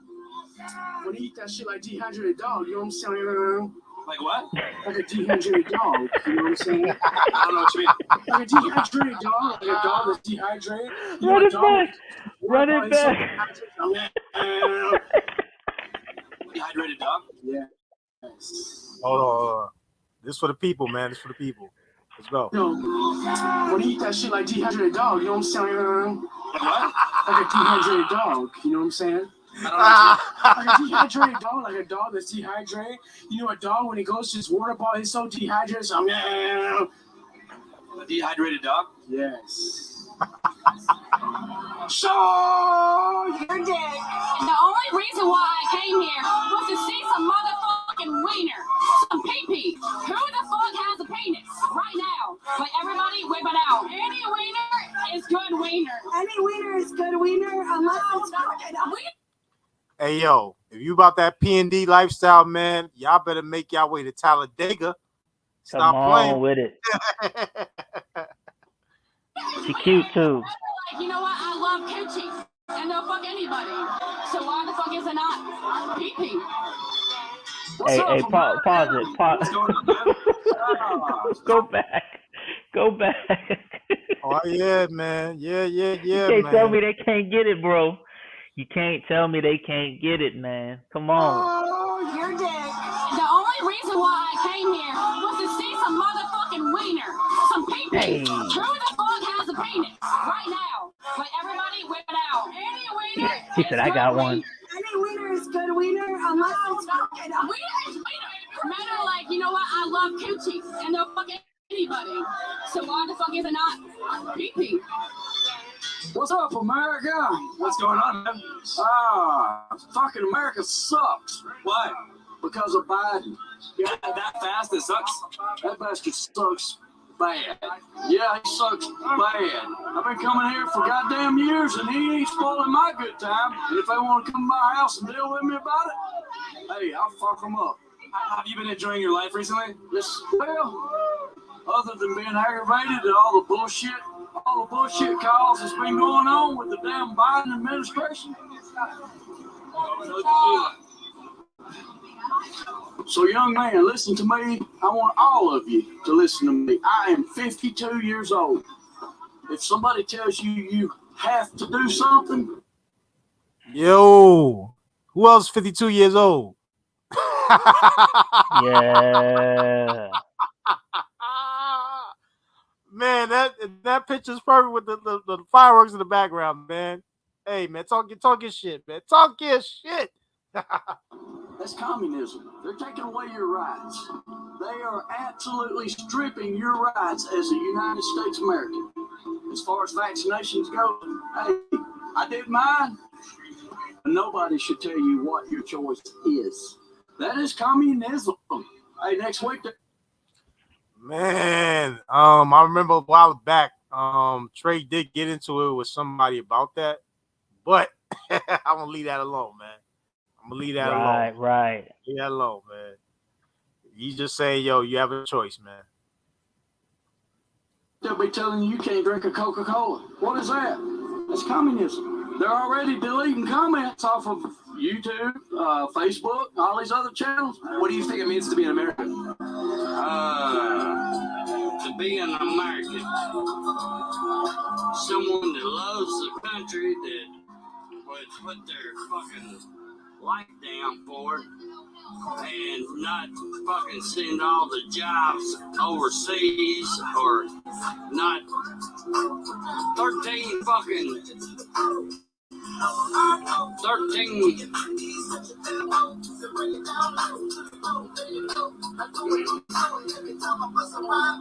Force people say. I feel it. Hey, you hear that song in the background, man? Who's singing that? Come on, man. E-I. Yeah. Uh-oh. What's But- popping tonight? But didn't he drop a country album too? He did. Yeah, so 2 or 3 you can't- actually. Yeah, you can't do what white people do. I don't know. I just want to say, Trump 2024, fuck Joe Biden. Here's to the women we love the best. We love them the best when they undress. We fuck them standing, walking in line. If they had wings, we'll fuck them flying. And when they're dead and long forgotten, we'll dig them up and fuck them riding. If water was beer and I was a duck, I'd swim my way down and drink my way up. But water ain't beer and I ain't a duck, so we're going to take this shot and get fucked up. Fuck Kyle Busch. Here's the honor. Here's the honor. Wait a Here's the minute. honor. Run that back. What did he say? Honor. I offered my honor, she honored my offer, and all night long I was on her and offer. Here's the honor. Roll motherfucking goddamn tide. If you want to get to heaven and walk the streets of gold, you gotta know the password is roll tide roll. Are you rapping? Oh, You shit. No, I don't rap. Hold up. Let me get a fuck Joe Biden. Fuck Joe Biden. Fuck Kyle Busch. Fuck Joe Biden. Kyle Busch. Ain't Kyle Busch. Fuck Kyle Busch. First and foremost, he's a bitch. Fuck Kyle Busch. Fuck him. Fuck Joe Biden. Liberals fucking suck. They're all retarded. We want my home. Fuck Kyle Busch. Why?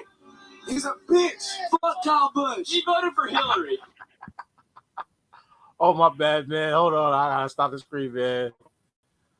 All right, boom, man. Hey, yo, Male Monkey, thank you for that video, bro. You're counting down the seconds until you can Oh, speak. Yeah, man. right? I get it. Oh, 1 second. What if you never had to watch an ad again? It's on out. What if you had a browser that actually respected your privacy? Well, Get out of here. There we go. My bad, y'all. Man, there was quite a few random ones, man, and they was getting lit, man. They was getting lit.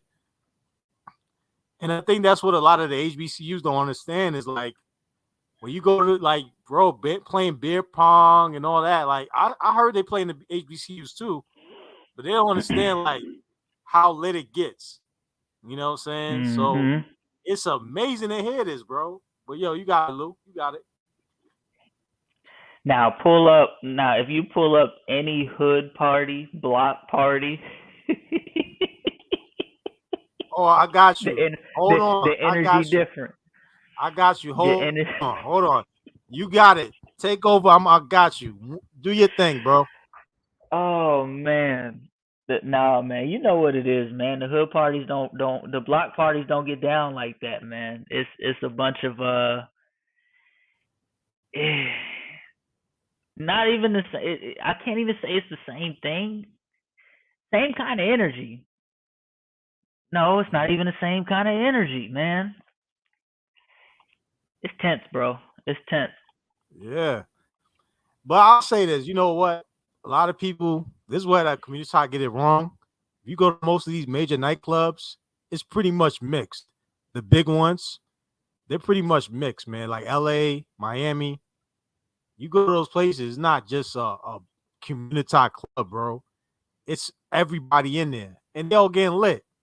But it's a whole different vibe. Like, you know what I'm saying? They still having fun, but it's a whole different vibe. You know what I'm saying? Right. You got it, man. I'm trying to look for this. You do your thing, man. Matter of fact, let me. I think I got one I could share just to show the counter. Let me see if I can share this real quick. Boom, boom. Here we go. All right. Why you doing that? Why you doing that? Oh no, I'm ready. You just gotta hit the OK. There we go. Boom. There you go. There you go. We out here. It's part 3 today. Yes, sir. Yes, sir. Hi. You heard. Already we see ratchetness, bottle of Henny. What could go wrong? Hashtag anything is possible. The latest gang, you know. Ass. Hold on, let me see the bottle. Throw the ass some. Throw the ass. Throw the ass. Put this in my music. Hey, look, throw the ass. They gotta pay you for the ass meat. You gotta twerk on the skate. Yes, sir. They already on it. They already on it. Yo, And I've Detroit been do to look nice. I ain't gonna lie.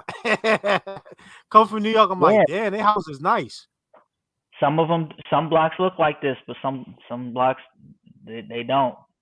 Damn. They done fucked the city up, man. They really did. And Mayo, you're right. Already a change in energy. You see the Henny, you see the Patron.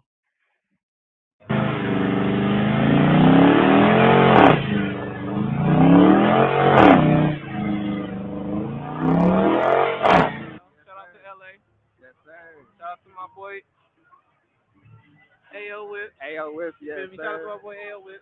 Hey, we out here. We trying to have fun, you feel me? Don't follow, like, subscribe, turn that bell button on.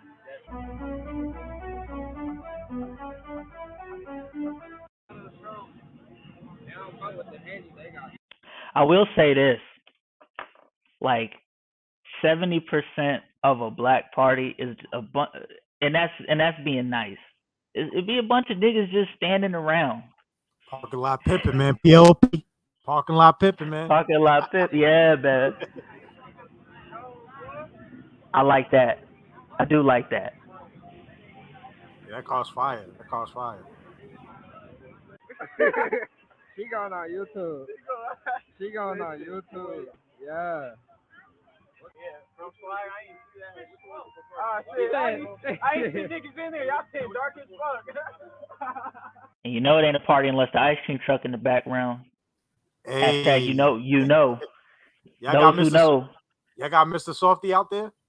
Oh yeah. Yeah.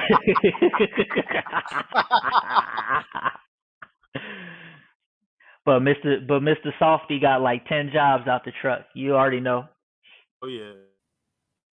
Shit, I don't know. You like sour, nigga? If you like sour, the sour one then. Sour one. For sure.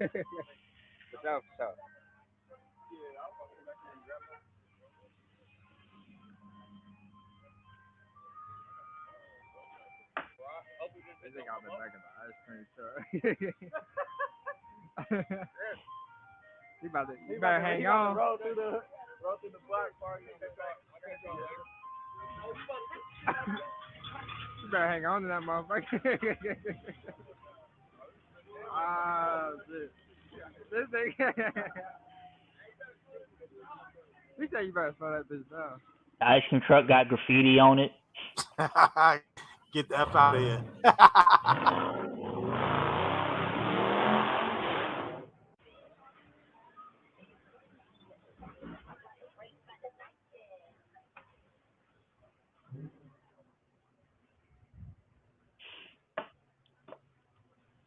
You know, you got your choice in America, man. You got buttholes or block parties, man. Pick one.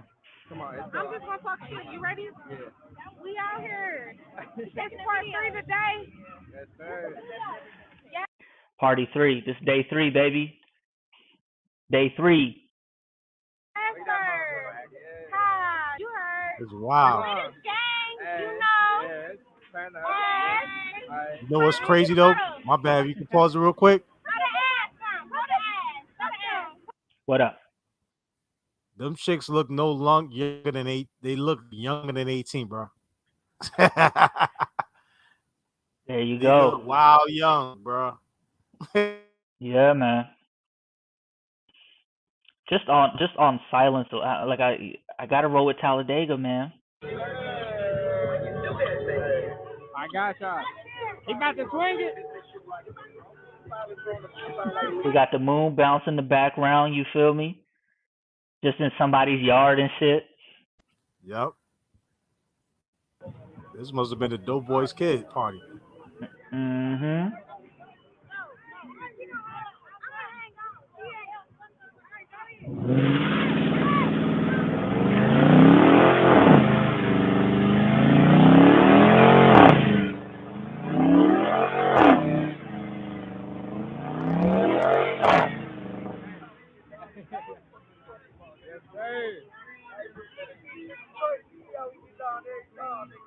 They post that little shit.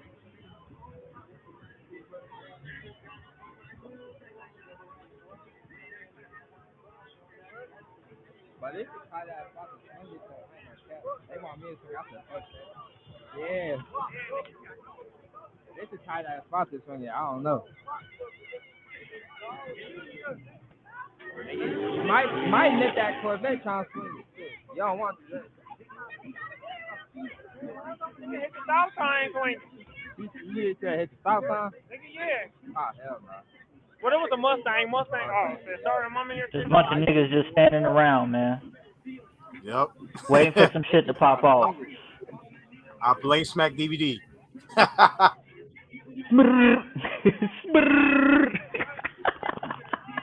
Yeah, motherfucker, yeah.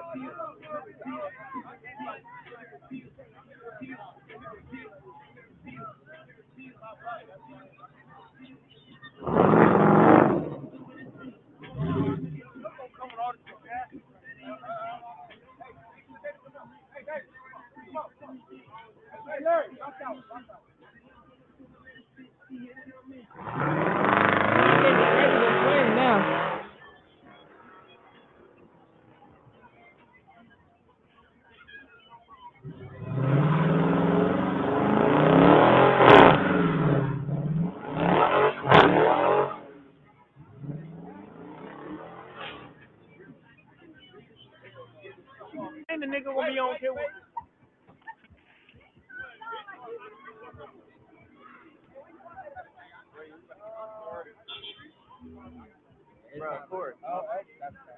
You ever seen the Hood Life documentaries? Nah, bro. I might have to check it out. Well, I see a bunch of Negroes in one area. There you go. See what I'm saying? Can't be good. Can't be good, man. Can't be good.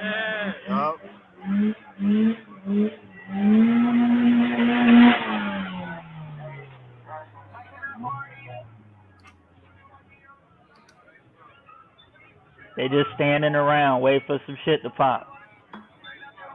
And you know who ain't too far behind.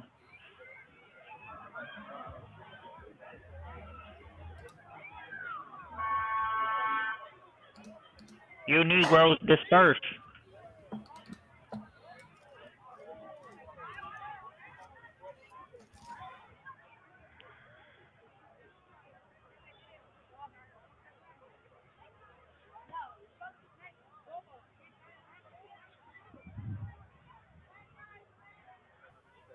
Follow my boy AO, you feel me? AO Whips, you feel me? We out here getting it in, you know. Good vibes.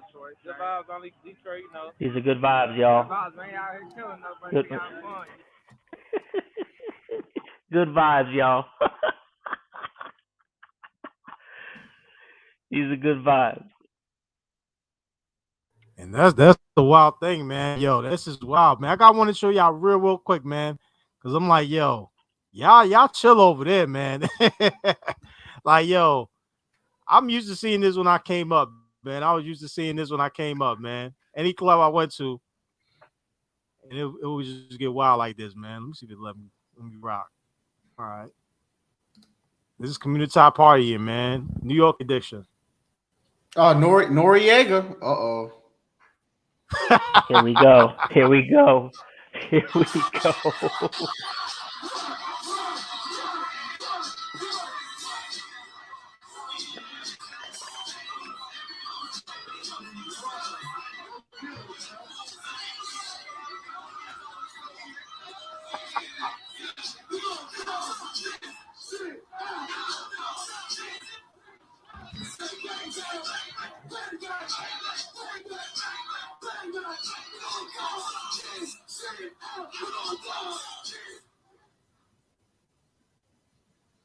And when I left New York, I was so happy. I was so happy. That was why, man. That was why. Eat, seat, fight, bus. Trade your honor with that, man. Mm-hmm. You know Oh man, I was in and out. I saw that black dude on the Talladega. That shit was what was he saying? Yeah. Buttholes. Eat, See how I pull it up again. eat buttholes like dehydrated dogs. Mm-hmm. See how I play it. What's ESF? What's that ESF? Eat, sleep, fight, bust. Bust. Oh, okay. Here, let me get you, bro. I got you. Oh yeah, that nigga, hey, Free Zone got all the damn clips. That motherfucker on his stream yard. He got all the clips in his his I saw that one. He had that SKC when he was playing that video of the niggas dancing or whatever. Yeah, man. I got him. Majors! What are the principles of what marketing 101? We want to reach the consumer. We want to get to know them. Demographic research. Product! Strategic advertisement! So, hey, Trey, you trying to take a trip, yo? Talladega, Alabama, yo. We could do it. I gotta go back to the brothers, man. I think the biggest stereotypes are those stereotypes about rednecks, hillbillies, drinking beer. But NASCAR is also leaning in a direction, a good direction, and the diversification is happening right in front of our eyes. Dale Earnhardt, nigga, do you want to race? What? Mirror, mirror on the wall, bitch, I look great. Riding in the fast car, What Dolphin is bitch, this? I might be. Riding in the NASCAR, yeah, bitch, I might be. Sipping on Bud Light like that shit was iced tea. I made a song called Dale Earnhardt. One thing led to another, man, and now I'm just out here, like, and a lot of people out here recognize me and shit. That's the crazy part. Like, I'm not gonna hold you. So he got put on from a rap song about Dale Earnhardt. Hey, that's funny. Hey, keep playing that. That's interesting. I want to. Like, growing up, for me, it was like more of like a fashion statement. Like, I don't watch NASCAR. It was more of like, oh, like this shit looks cool. Like this shit has Scooby-Doo, and like, I'm from Florida, so bro, like we listen to the same music. We both drink beer and shit. This shit's like exhilarating, bro. Big baby Earnhardt, I'm so icy. It's not just for the South or who the stereotypical audience is. Everybody loves NASCAR. It's just a matter of exposure. I think the sport is moving in the right direction. Alvin Kamara is actually on our outreach program.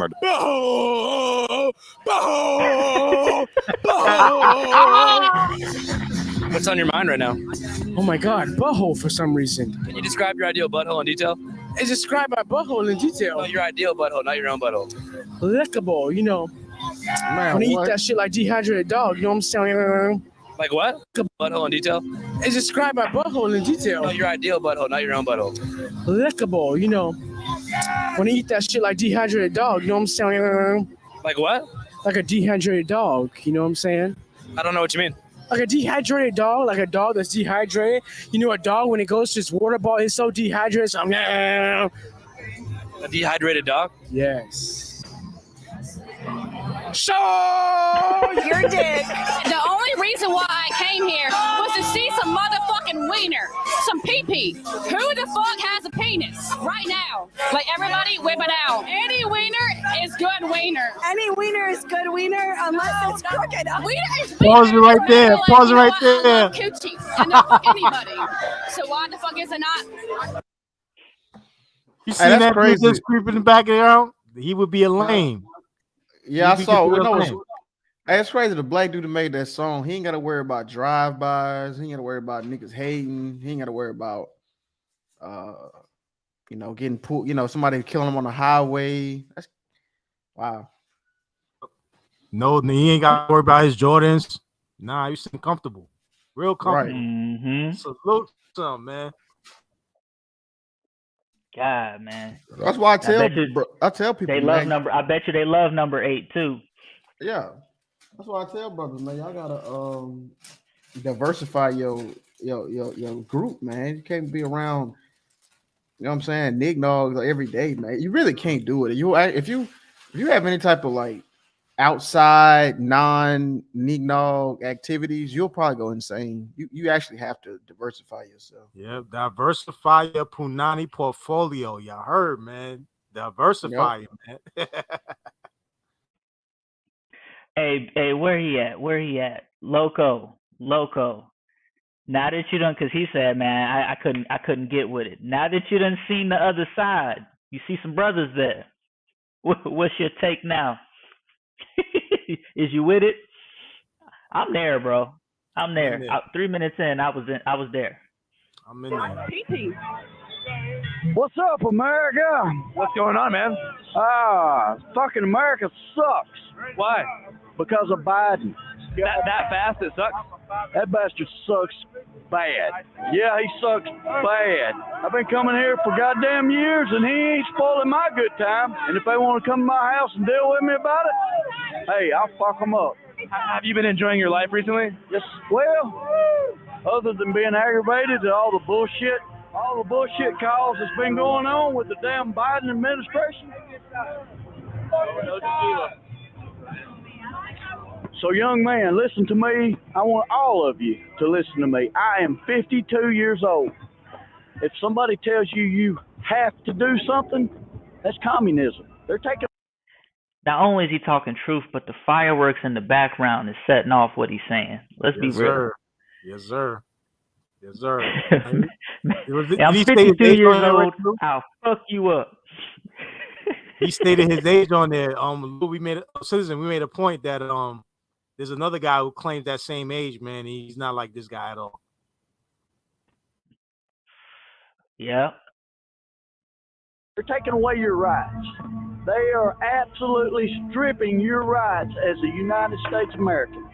As far as vaccinations goes, hey, I did mine, but nobody should tell you what your choice is. That is communism. Hey, next week they'll be telling you can't drink a Coca-Cola. What is that? That's communism. They're already deleting comments off of YouTube, Facebook, all these other channels. What do you think it means to be an American? To be an American. Someone, Facebook, all these other channels. What do you think it means to be? Yo, Mr. Butthole is out at night. Loco, I think you be straight, bro. They'll hand you a beer, tell you have a good time. Oh, you finished that beer? Have another one. Yeah, you ain't never got to worry about putting down for money in that. Whenever you in a Communitah party, you got to bring your own beer or you got to put down, bro. This was for free. America. To be an American. Someone that loves the country that would put their fucking life down for it and not fucking send all the jobs. You saw him take the hat off, bro. What does it mean to be American? My man took the hat off, had to give respect. Or he might have been just too drunk to just stand there. I don't know, but that's what we rolling with. Mm-hmm. Overseas or not 13.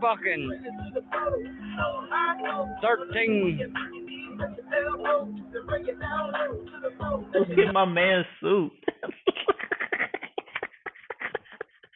Look at the suit. Look at his get together. Oh man. Force people. I felt it. I just want to say Trump 2024 vote Joe Biden. Here's to the women we love the best. We love them the best when they undress. That's my favorite part right here. Standing, walking in line. If they had wings, we'll fuck them flying. And when they're dead and long forgotten, we'll dig them up and fuck them rotten. If water was beer and I was a duck, I'd swim my way down and drink my way up. But water ain't beer and I ain't a duck, so we gonna take this shot and get fucked up. Down and them standing, walking in line. Here's to the women we love the best. We love them the best when they undress. We fuck them standing, walking in line. If they had wings, we'll fuck them flying. And when they're dead and long forgotten, we'll dig them up and fuck them rotten. If water, the women we love the best, we love them the best when they undress. We fuck them standing, walking in line. If they had wings, we'll fuck them flying. And when they're dead and long forgotten, we'll dig them up and fuck them rotten. If water was beer and I was a duck, I'd swim my way down and drink my way up. But water ain't beer and I ain't a duck, so we gonna take this shot and get fucked up. Woo! Fuck Kyle Busch. Here's the honor. Here's the getting on her, and here's the staying on her. If you can't come in her, come on her. I offered my honor, she honored my offer, and all night long I was on her and offer. Here's the honor. Roll motherfucking God. Yo, that is some pimp ass shit, bro. Hey, they got the UGK beat in the background. Yeah. Hey, you know what's He was crazy, dropping bro? bars. Hey, let me ask y'all: is Kyle Busch the coon in the white community? And it's Kyle Busch. He's a NASCAR driver, right? Yeah, because they say he's voting for Hillary and all that. Oh, okay. I think so. They don't fuck with him. Well, white people don't have a quote unquote coon. See, white people can have diverse thought. Like they can, like they can be Democrat and Republican, right? Like they're not gonna excommunicate them from white events because they voted. They'll talk shit to them, whatever, right? But they're not gonna, fight them and call them whatever a white coon is, right? A white sellout. That doesn't work in white society. Only niggas do that. Nah, Mayo said yes. Because at the beginning of this video, they were all types of what was his name? Kyle. They were like, fuck Kyle. Kyle Busch. But they're not gonna whiny bitch. He a little. Yeah, but they're not gonna like. They're not gonna try to gun him down or beat him Right, up. exactly. I don't think. Yeah, well, yeah. Mayo, I guess they don't do that to coons either, though, do they? They just get mad at him. I guess they'll never pull up. They don't pull up. Yeah, they're not gonna pull up on coons. Yeah, I guess it's kind of the same. They want you to catch the flight. Yeah, because they know you can afford it. They know the coons can afford it. Talk your shit. Talk your shit. They know they can't afford it. Exactly. Trump 20. I gotta go back to these bars. I gotta go back to these bars though. I use here's to the women we love the best. We love them the best when they undress. We fuck them standing, walking in line. If they had wings, we'll fuck them flying. And when they're dead and long forgotten, we'll dig them up and fuck them rotten. If water was beer and I was a duck, I'd swim my way down and drink my way up. But water ain't beer and I ain't a duck, so we're gonna take this shot and get fucked up. Woo! Fuck Kyle Busch. Here's the honor. Here's the getting on her, and here's the staying on her. If you can't come in her, come on her. I offered my honor, she honored my offer, and all night long I was on her and offer. Here's the honor. Roll motherfucking goddamn Tide. If you want to get to heaven and walk the streets of gold, you got to know the password. It's Roll Tide Roll. Are you rapping? What? Are you rapping? No, I don't rap. Hey, pause it real quick, Free Zone. I'm clipping that shit, bro. That shit is going in my stream. Fuck what y'all talking about. Shout out to Mayo. I need to cash app you for that shit. That's going on my stream. I need that. Let me ask Citizen a little question, because you from Mississippi, man. How was it with Alabama and Mississippi, man, on that side? Well, I mean, to be honest, it could kind of be one state. I don't lie. Like Mississippi and Alabama could be one state. Oh man, hey Trey, did you hear that shit? Oh, bro, that shit was. My man spit bars. I'm putting them above Bubba Sparks right now. Hey, bro. that boy said, I don't rap. Yeah, that was poetry, nigga. Most of these battle rappers. One more time, and then I'll play. Yeah, one more time, and I'll play it all the way through. Go ahead, Kamasi. Oh, and I was just saying, most of these rappers, they get people to write their lyrics. He spits it off the top, though. Talking shit, man. Yo, did you peep that honor and offer wordplay? Nigga, battle rappers ain't. Oh, come on, come on.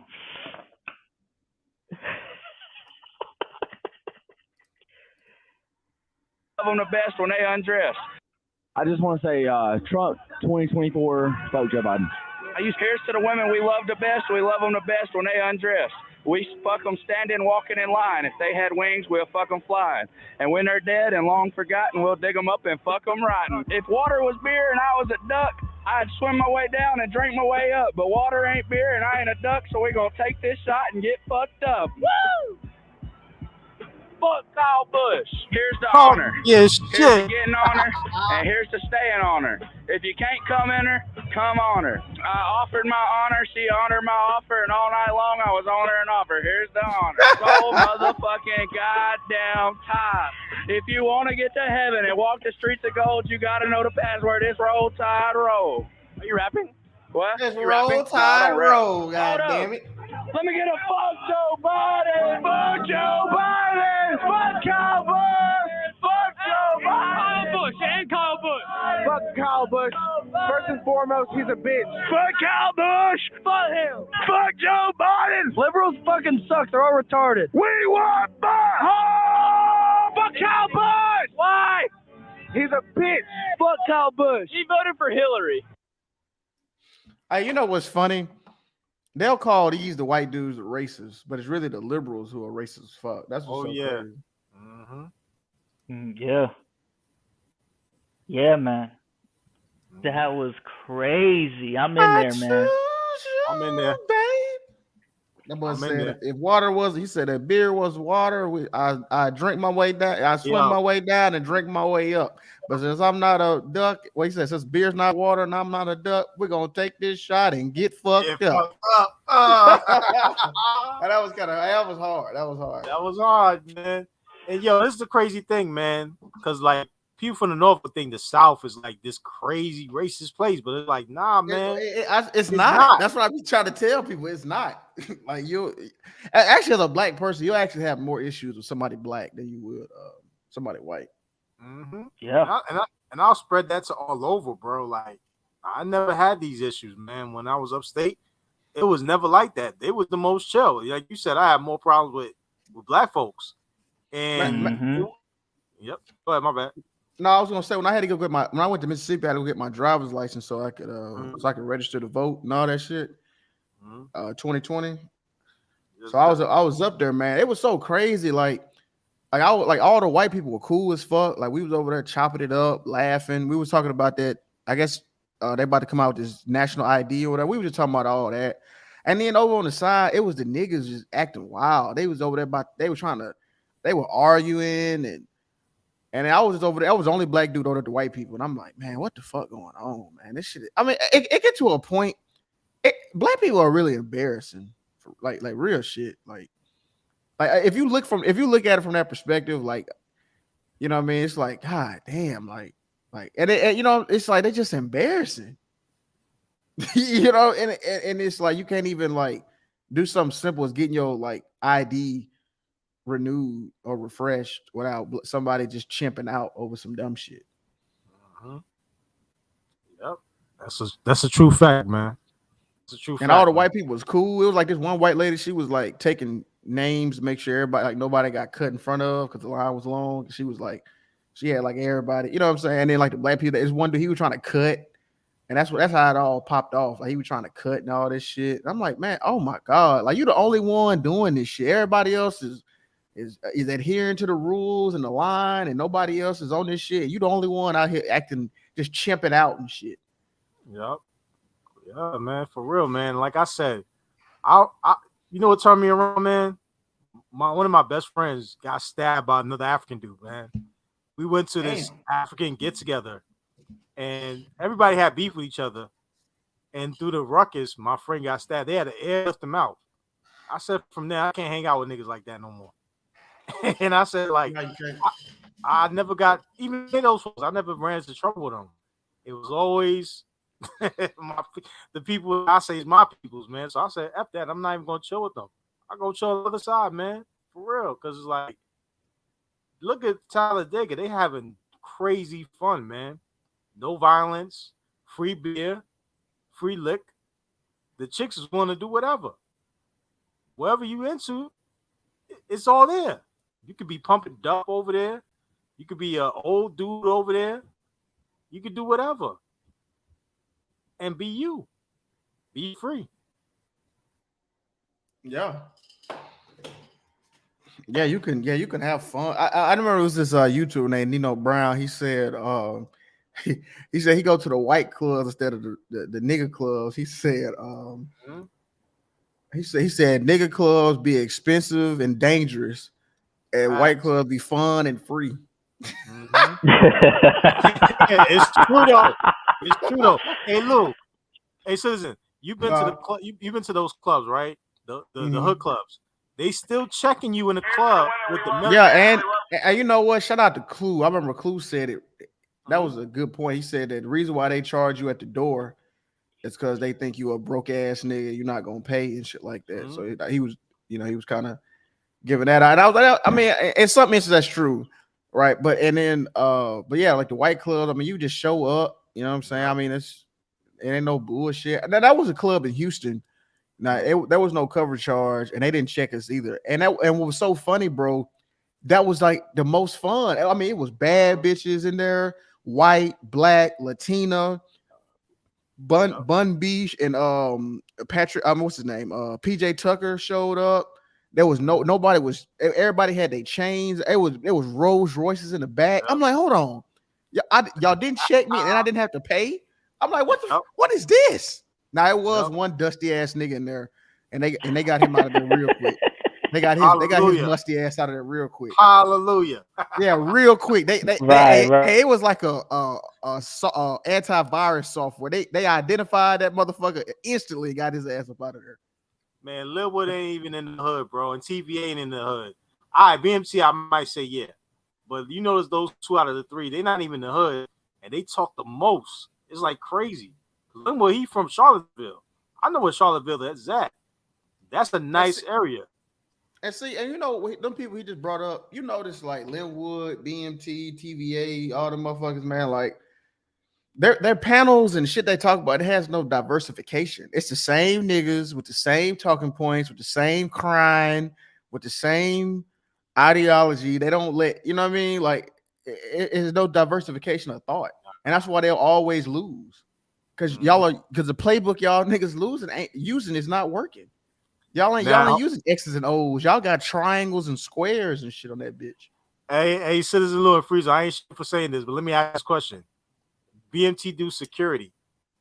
Would he be safer in Talladega or where he at? Would he be Talladega? Would he be safer at in Talladega or where he at a Gucci Mane concert or a Talladega? Yep. Well, actually, no, I'm gonna change that because he might say something stupid at Talladega that might get him out of there sooner. I could see him tripping over his own foot and getting tossed the fuck up out of there as security. Racially attacked is somebody probably called him a nigger or something like that. That's you know, in black people's mind, that's like terrorism. Man, like a white person called him a nigga. That's the new 2020 terrorism to them. Man, what happened to like the dozens though, man? Like, yo, somebody call you out, you crack them right back. Like, yo, you cracker, blah blah blah, and like you can't crack on somebody you think is better than you though. It's just a fact. You can't roast it, but see, they'll roast other black people because they hate other black people, right? I remember growing up, man. I'll cook a white boy instantly. Yeah, and we just go back and forth. Shit be fun. Yeah. Because you talked about the Xbox Live when you was on there, man, and like how live was back then. Like, you know, that was, you know, back and forth. I can imagine playing online. Yeah, and then online you had to be good, like because that's what I realized, right? I said, okay, I can either just keep letting these white boys keep calling me a nigger and all this shit, or I can get good and then terrorize they motherfucking ass, and all I can do is call me a nigger. But I'm beating your ass, bitch. You get this. I used to say all type of shit. You getting this nigga nuts in your like, cause on Halo you can teabag them, right? Yeah, y'all know what I'm talking about. Yeah, and you say wild shit. Yeah, get these nigga nuts, bitch. You saying shit like that. Yeah, I mean that motherfucker get bad. That shit was fun, though. I'm telling you, man. And that's what like SKC was playing on the comedy bit, man. And that's when I got it laid on the millennials, man. Like, you know, we don't have those guys. Like, we got DC Young Fly, you know, you got up and coming dudes, man. But like, compared to yesteryear, dudes would just rank on you, man. It's not there like that no more. Even Sir Ism, he's an older dude. I'll throw him an example. Yeah. Yeah, Halo racism lobbies. Them shit used to be. I mean, that shit used to be straight up just nigga fest. Nigger. Right. They used to say shit man. Like, I know you're a nigger because I hear your big nigger lips flapping on the mic. They used to say shit like that. God damn. But they used to go crazy on that bitch, bro. Oh, where's your dad, nigger? I missed though. I never had an Xbox, man. I just got a 360 recently. Damn, I missed out on life, man. Yeah, that's when was crazy, dog. That's when racism was beautiful, huh? Yep. Yeah, because I mean, it was, and Twitter was too, man. I mean, white people and black people was roasting each other. And, I don't know. At some point, black people just got weak as fuck and just started reporting motherfuckers and snitching. You know, she started all this snitching on white people and shit. That shit got corny. Man, y'all remember the movie Rush Hour, right? Mm-hmm. They was just joking on each other. And Chris Tucker was like, "Don't touch a black man's radio," and he's like, "F it, I'll do it." And they, Yeah. got along in the end, they would crack jokes on each other's culture. He said, "What you gonna do? What you gonna do? I'll bitch slap you back to Africa. Oh, you gonna do that? Oh, okay." Yeah, see? Yep. You know what I'm saying? People Oh forget man. Lethal Weapon. Like, there's so many. That's what me and Lou was gonna do a stream on one day. The combination of black and white together in movies and all over. It's crazy. Yeah, to white men can't jump. That was a good movie. Exactly. They was hustling people. Yeah, that was a good ass movie. Yeah, man, they was hustling. Once Hey, they figured but out. Yep. I will say this: the Twitter Spaces, y'all got to get it. If y'all hear these Twitter Spaces with the FBA versus the Africans and shit, it's coming back. They out here roasting, and the ADOS FBA is firing back. Yeah, They I'm weak not as gonna lie. fuck, I'm not but- gonna lie. I'm actually. I know it's fucked listening. up. I know it's. I'm kind of actually. I'm slightly proud of ADOS nigga for that. Like, cause they are. I mean, they coming hard with it because I mean, look, come on. So we talked about this. Like, I'm telling you, man. Growing up, man, Africans really used to say some fuck shit.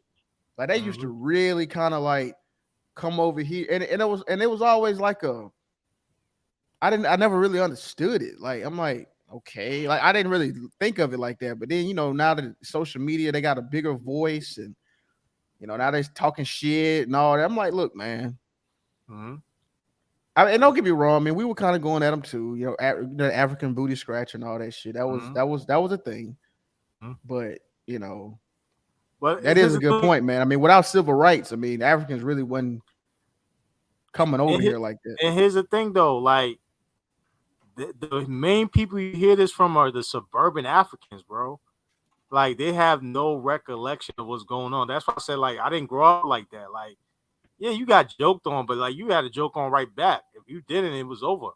Like, coming from New York, man, like the biggest population of where my country, my parents is from, that country is in the Bronx.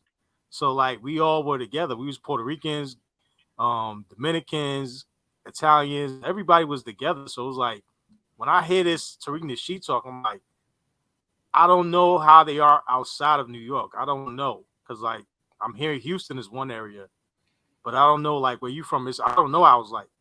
Because they could be in the suburbs and that's a whole different outlook. And they're gonna talk shit. It was this chick I was she actually ended up going to Stanford, but her dad was like a doctor and he used to kind of like be on some. He was light skinned too. That was kind of weird. So he was light skinned. Her mom was dark skinned. But I don't know. He used to be on some kind of like slight fuck shit, kind of sort of like, you know what I mean? Yeah, because I got jokes on Africans. We used to joke on Africans, man. We used to like make fun of their English because the people that were here for a while, they be like they talking a certain way and be like, "Yo, you keep talking, we're gonna deport you." And like, you know what I'm saying? We're gonna call INS and get you deported. You're gonna get your whole family deported. Or like, there's one thing with these phone cards, right? I don't know if you know about them. They got these phone cards where you could like you gotta call the number, then call another number just to talk to someone in like Africa somewhere. So we used to joke on them because it's like, yo, the house smell like fufu and phone cards. Damn. Yo, we used to have jokes like, you know what I'm saying? Like that's why I said like it's different when I've never been around till I moved out here to Maryland. I've never been around like suburban Africans like that.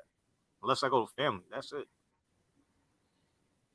Yeah, I agree with what Mayo's saying. Like that's why I go by Citizen Lou. You know what I mean? Like I'm not a king. I'm not a pharaoh or none of that bullshit. I'm a citizen.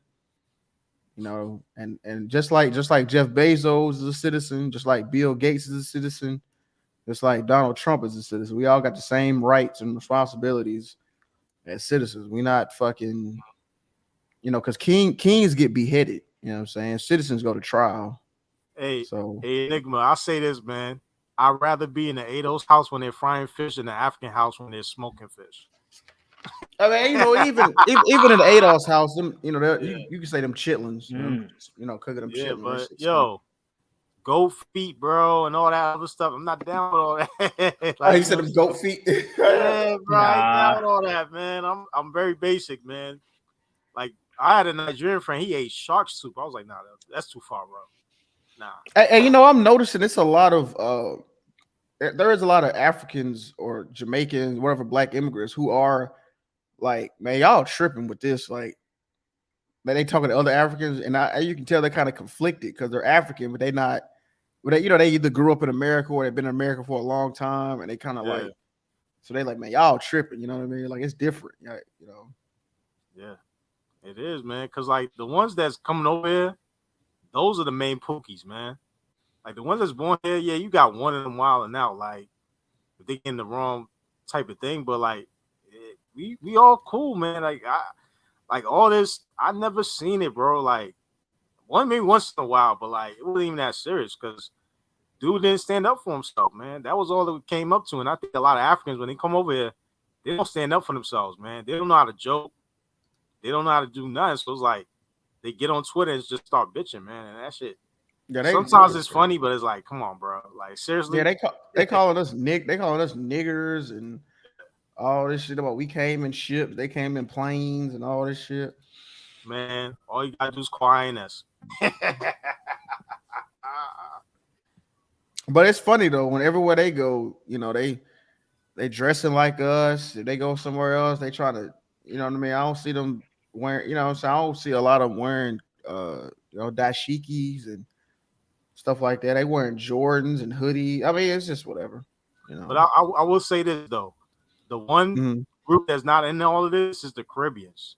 I don't hear Caribbeans like, because I said this the other day. Hip hop was started by a Caribbean, Kool Herc in the Bronx. And if you look at down most of these famous rappers list, like Busta Rhymes, Biggie Smalls, Nicki Minaj, they have Caribbean. Yeah, they got that Caribbean. Yeah, you're right. So, you're right. You know, Big Pun, all these big rappers. You know, now if you go to the South and the West, it's a little different. But like in New York, like a lot of them are like are Caribbean. So it's like, I don't know where all this beef is coming from. Like, yo, can everybody just live, you know what I'm saying, and just make money? But hey, it is what it is. Yeah, bro. I agree. But yo, I gotta slide, y'all. It's time for me to get dinner Yeah, popping. I got a class coming up, man. Yeah. Shout out to Theo Wild, man. I got that class, so I'm gonna be in there, man. Oh, Theo got a class? Yeah. He was I think it's like learning this AWS thing, man. So he blessed me real quick. So I've been learning. Yeah, slide that to me, bro. That's what's up. Hey, I'm let me show you this. So I'm doing an interview right now, and hold on, I'm gonna send you this. Can I share my screen real quick, player? Oh yeah, go ahead, man. I'm trying to see if it show up. I'm gonna send you the thing. This is they want I don't know, you can send this to Theo and tell him what you know what you know what I mean. This is so they wanted me to create something in Terraform. Yeah. Have you messed around with Terraform? Right, yeah, I've been learning about that right now. Okay. Yeah. Yeah, so this is a company I interviewed for. They want me to do that. They want me to create a EC2 instance with an attached 8443 target group using Terraform. So it's a DevOps role. So I can send this to you. You know what I mean? And then I don't know, maybe you guys can chew on it or whatever, you know what I'm saying? Like talk about it. Yeah, word. Hey man, hey, oh by the way, bro, appreciate you sending me that folder with that stuff. Oh, with the free resources? Yeah, bro. Appreciate that. Yeah, that's what we talking about. That's what we do out here, man. Share the wealth, man. Share the wealth. And yeah, because I realized shout out to Gabe Bay too for that. What he that book listing he did last time. Oh yeah, that was tremendous. Yeah. Hold on, baby. ¿Preparado? Listo? Sí. Todo listo? Oh, mi cabeza. Okay. All right, yeah, listo. I'm about to get a haircut, y'all. My girl about to cut my hair. All right, let's go. But let me see. Can I email this? I don't, like I said, that's what I realized. I'm gonna put my email in the back chat. I got you. I'll put my email. And Yeah. and Friezo, if you want to put your email in the back chat too, it's all good. Yeah, I got you.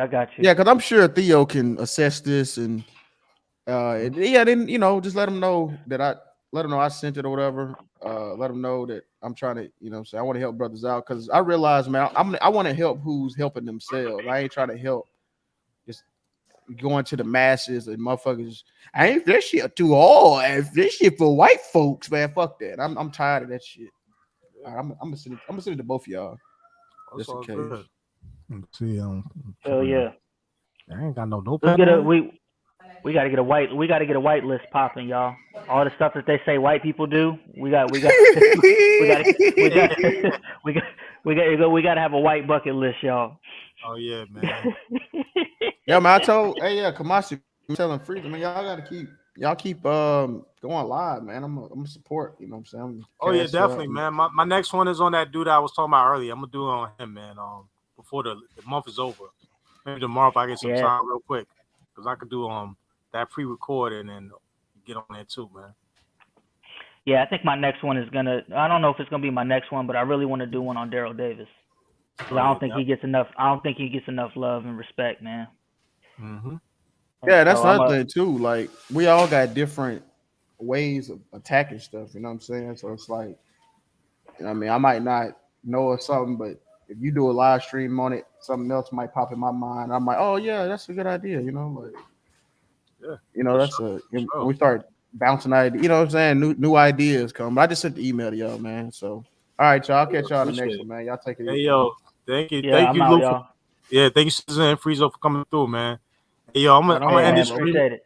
Yeah, I'm gonna end this stream real quick. Happy birthday to Susan Lou, man. Y'all wish him a happy birthday, man. Show him some love too, man. Man, on appreciate the it, bro. chat, whatever, man. You know what I'm saying? So we gonna keep it rocking, man. We're gonna do more of these, man. Susan Lou and Friezo Lou next time they come in. Show some love, man. Give them that like, that share, subscribe, man. And of course, me too, man. I'm being there. I'm trying to give a different voice to all this. Yeah, facts. All right, man. Y'all take it easy, bro. All right, easy, y'all. Peace. I get something to eat. Y'all take it easy, man. Peace.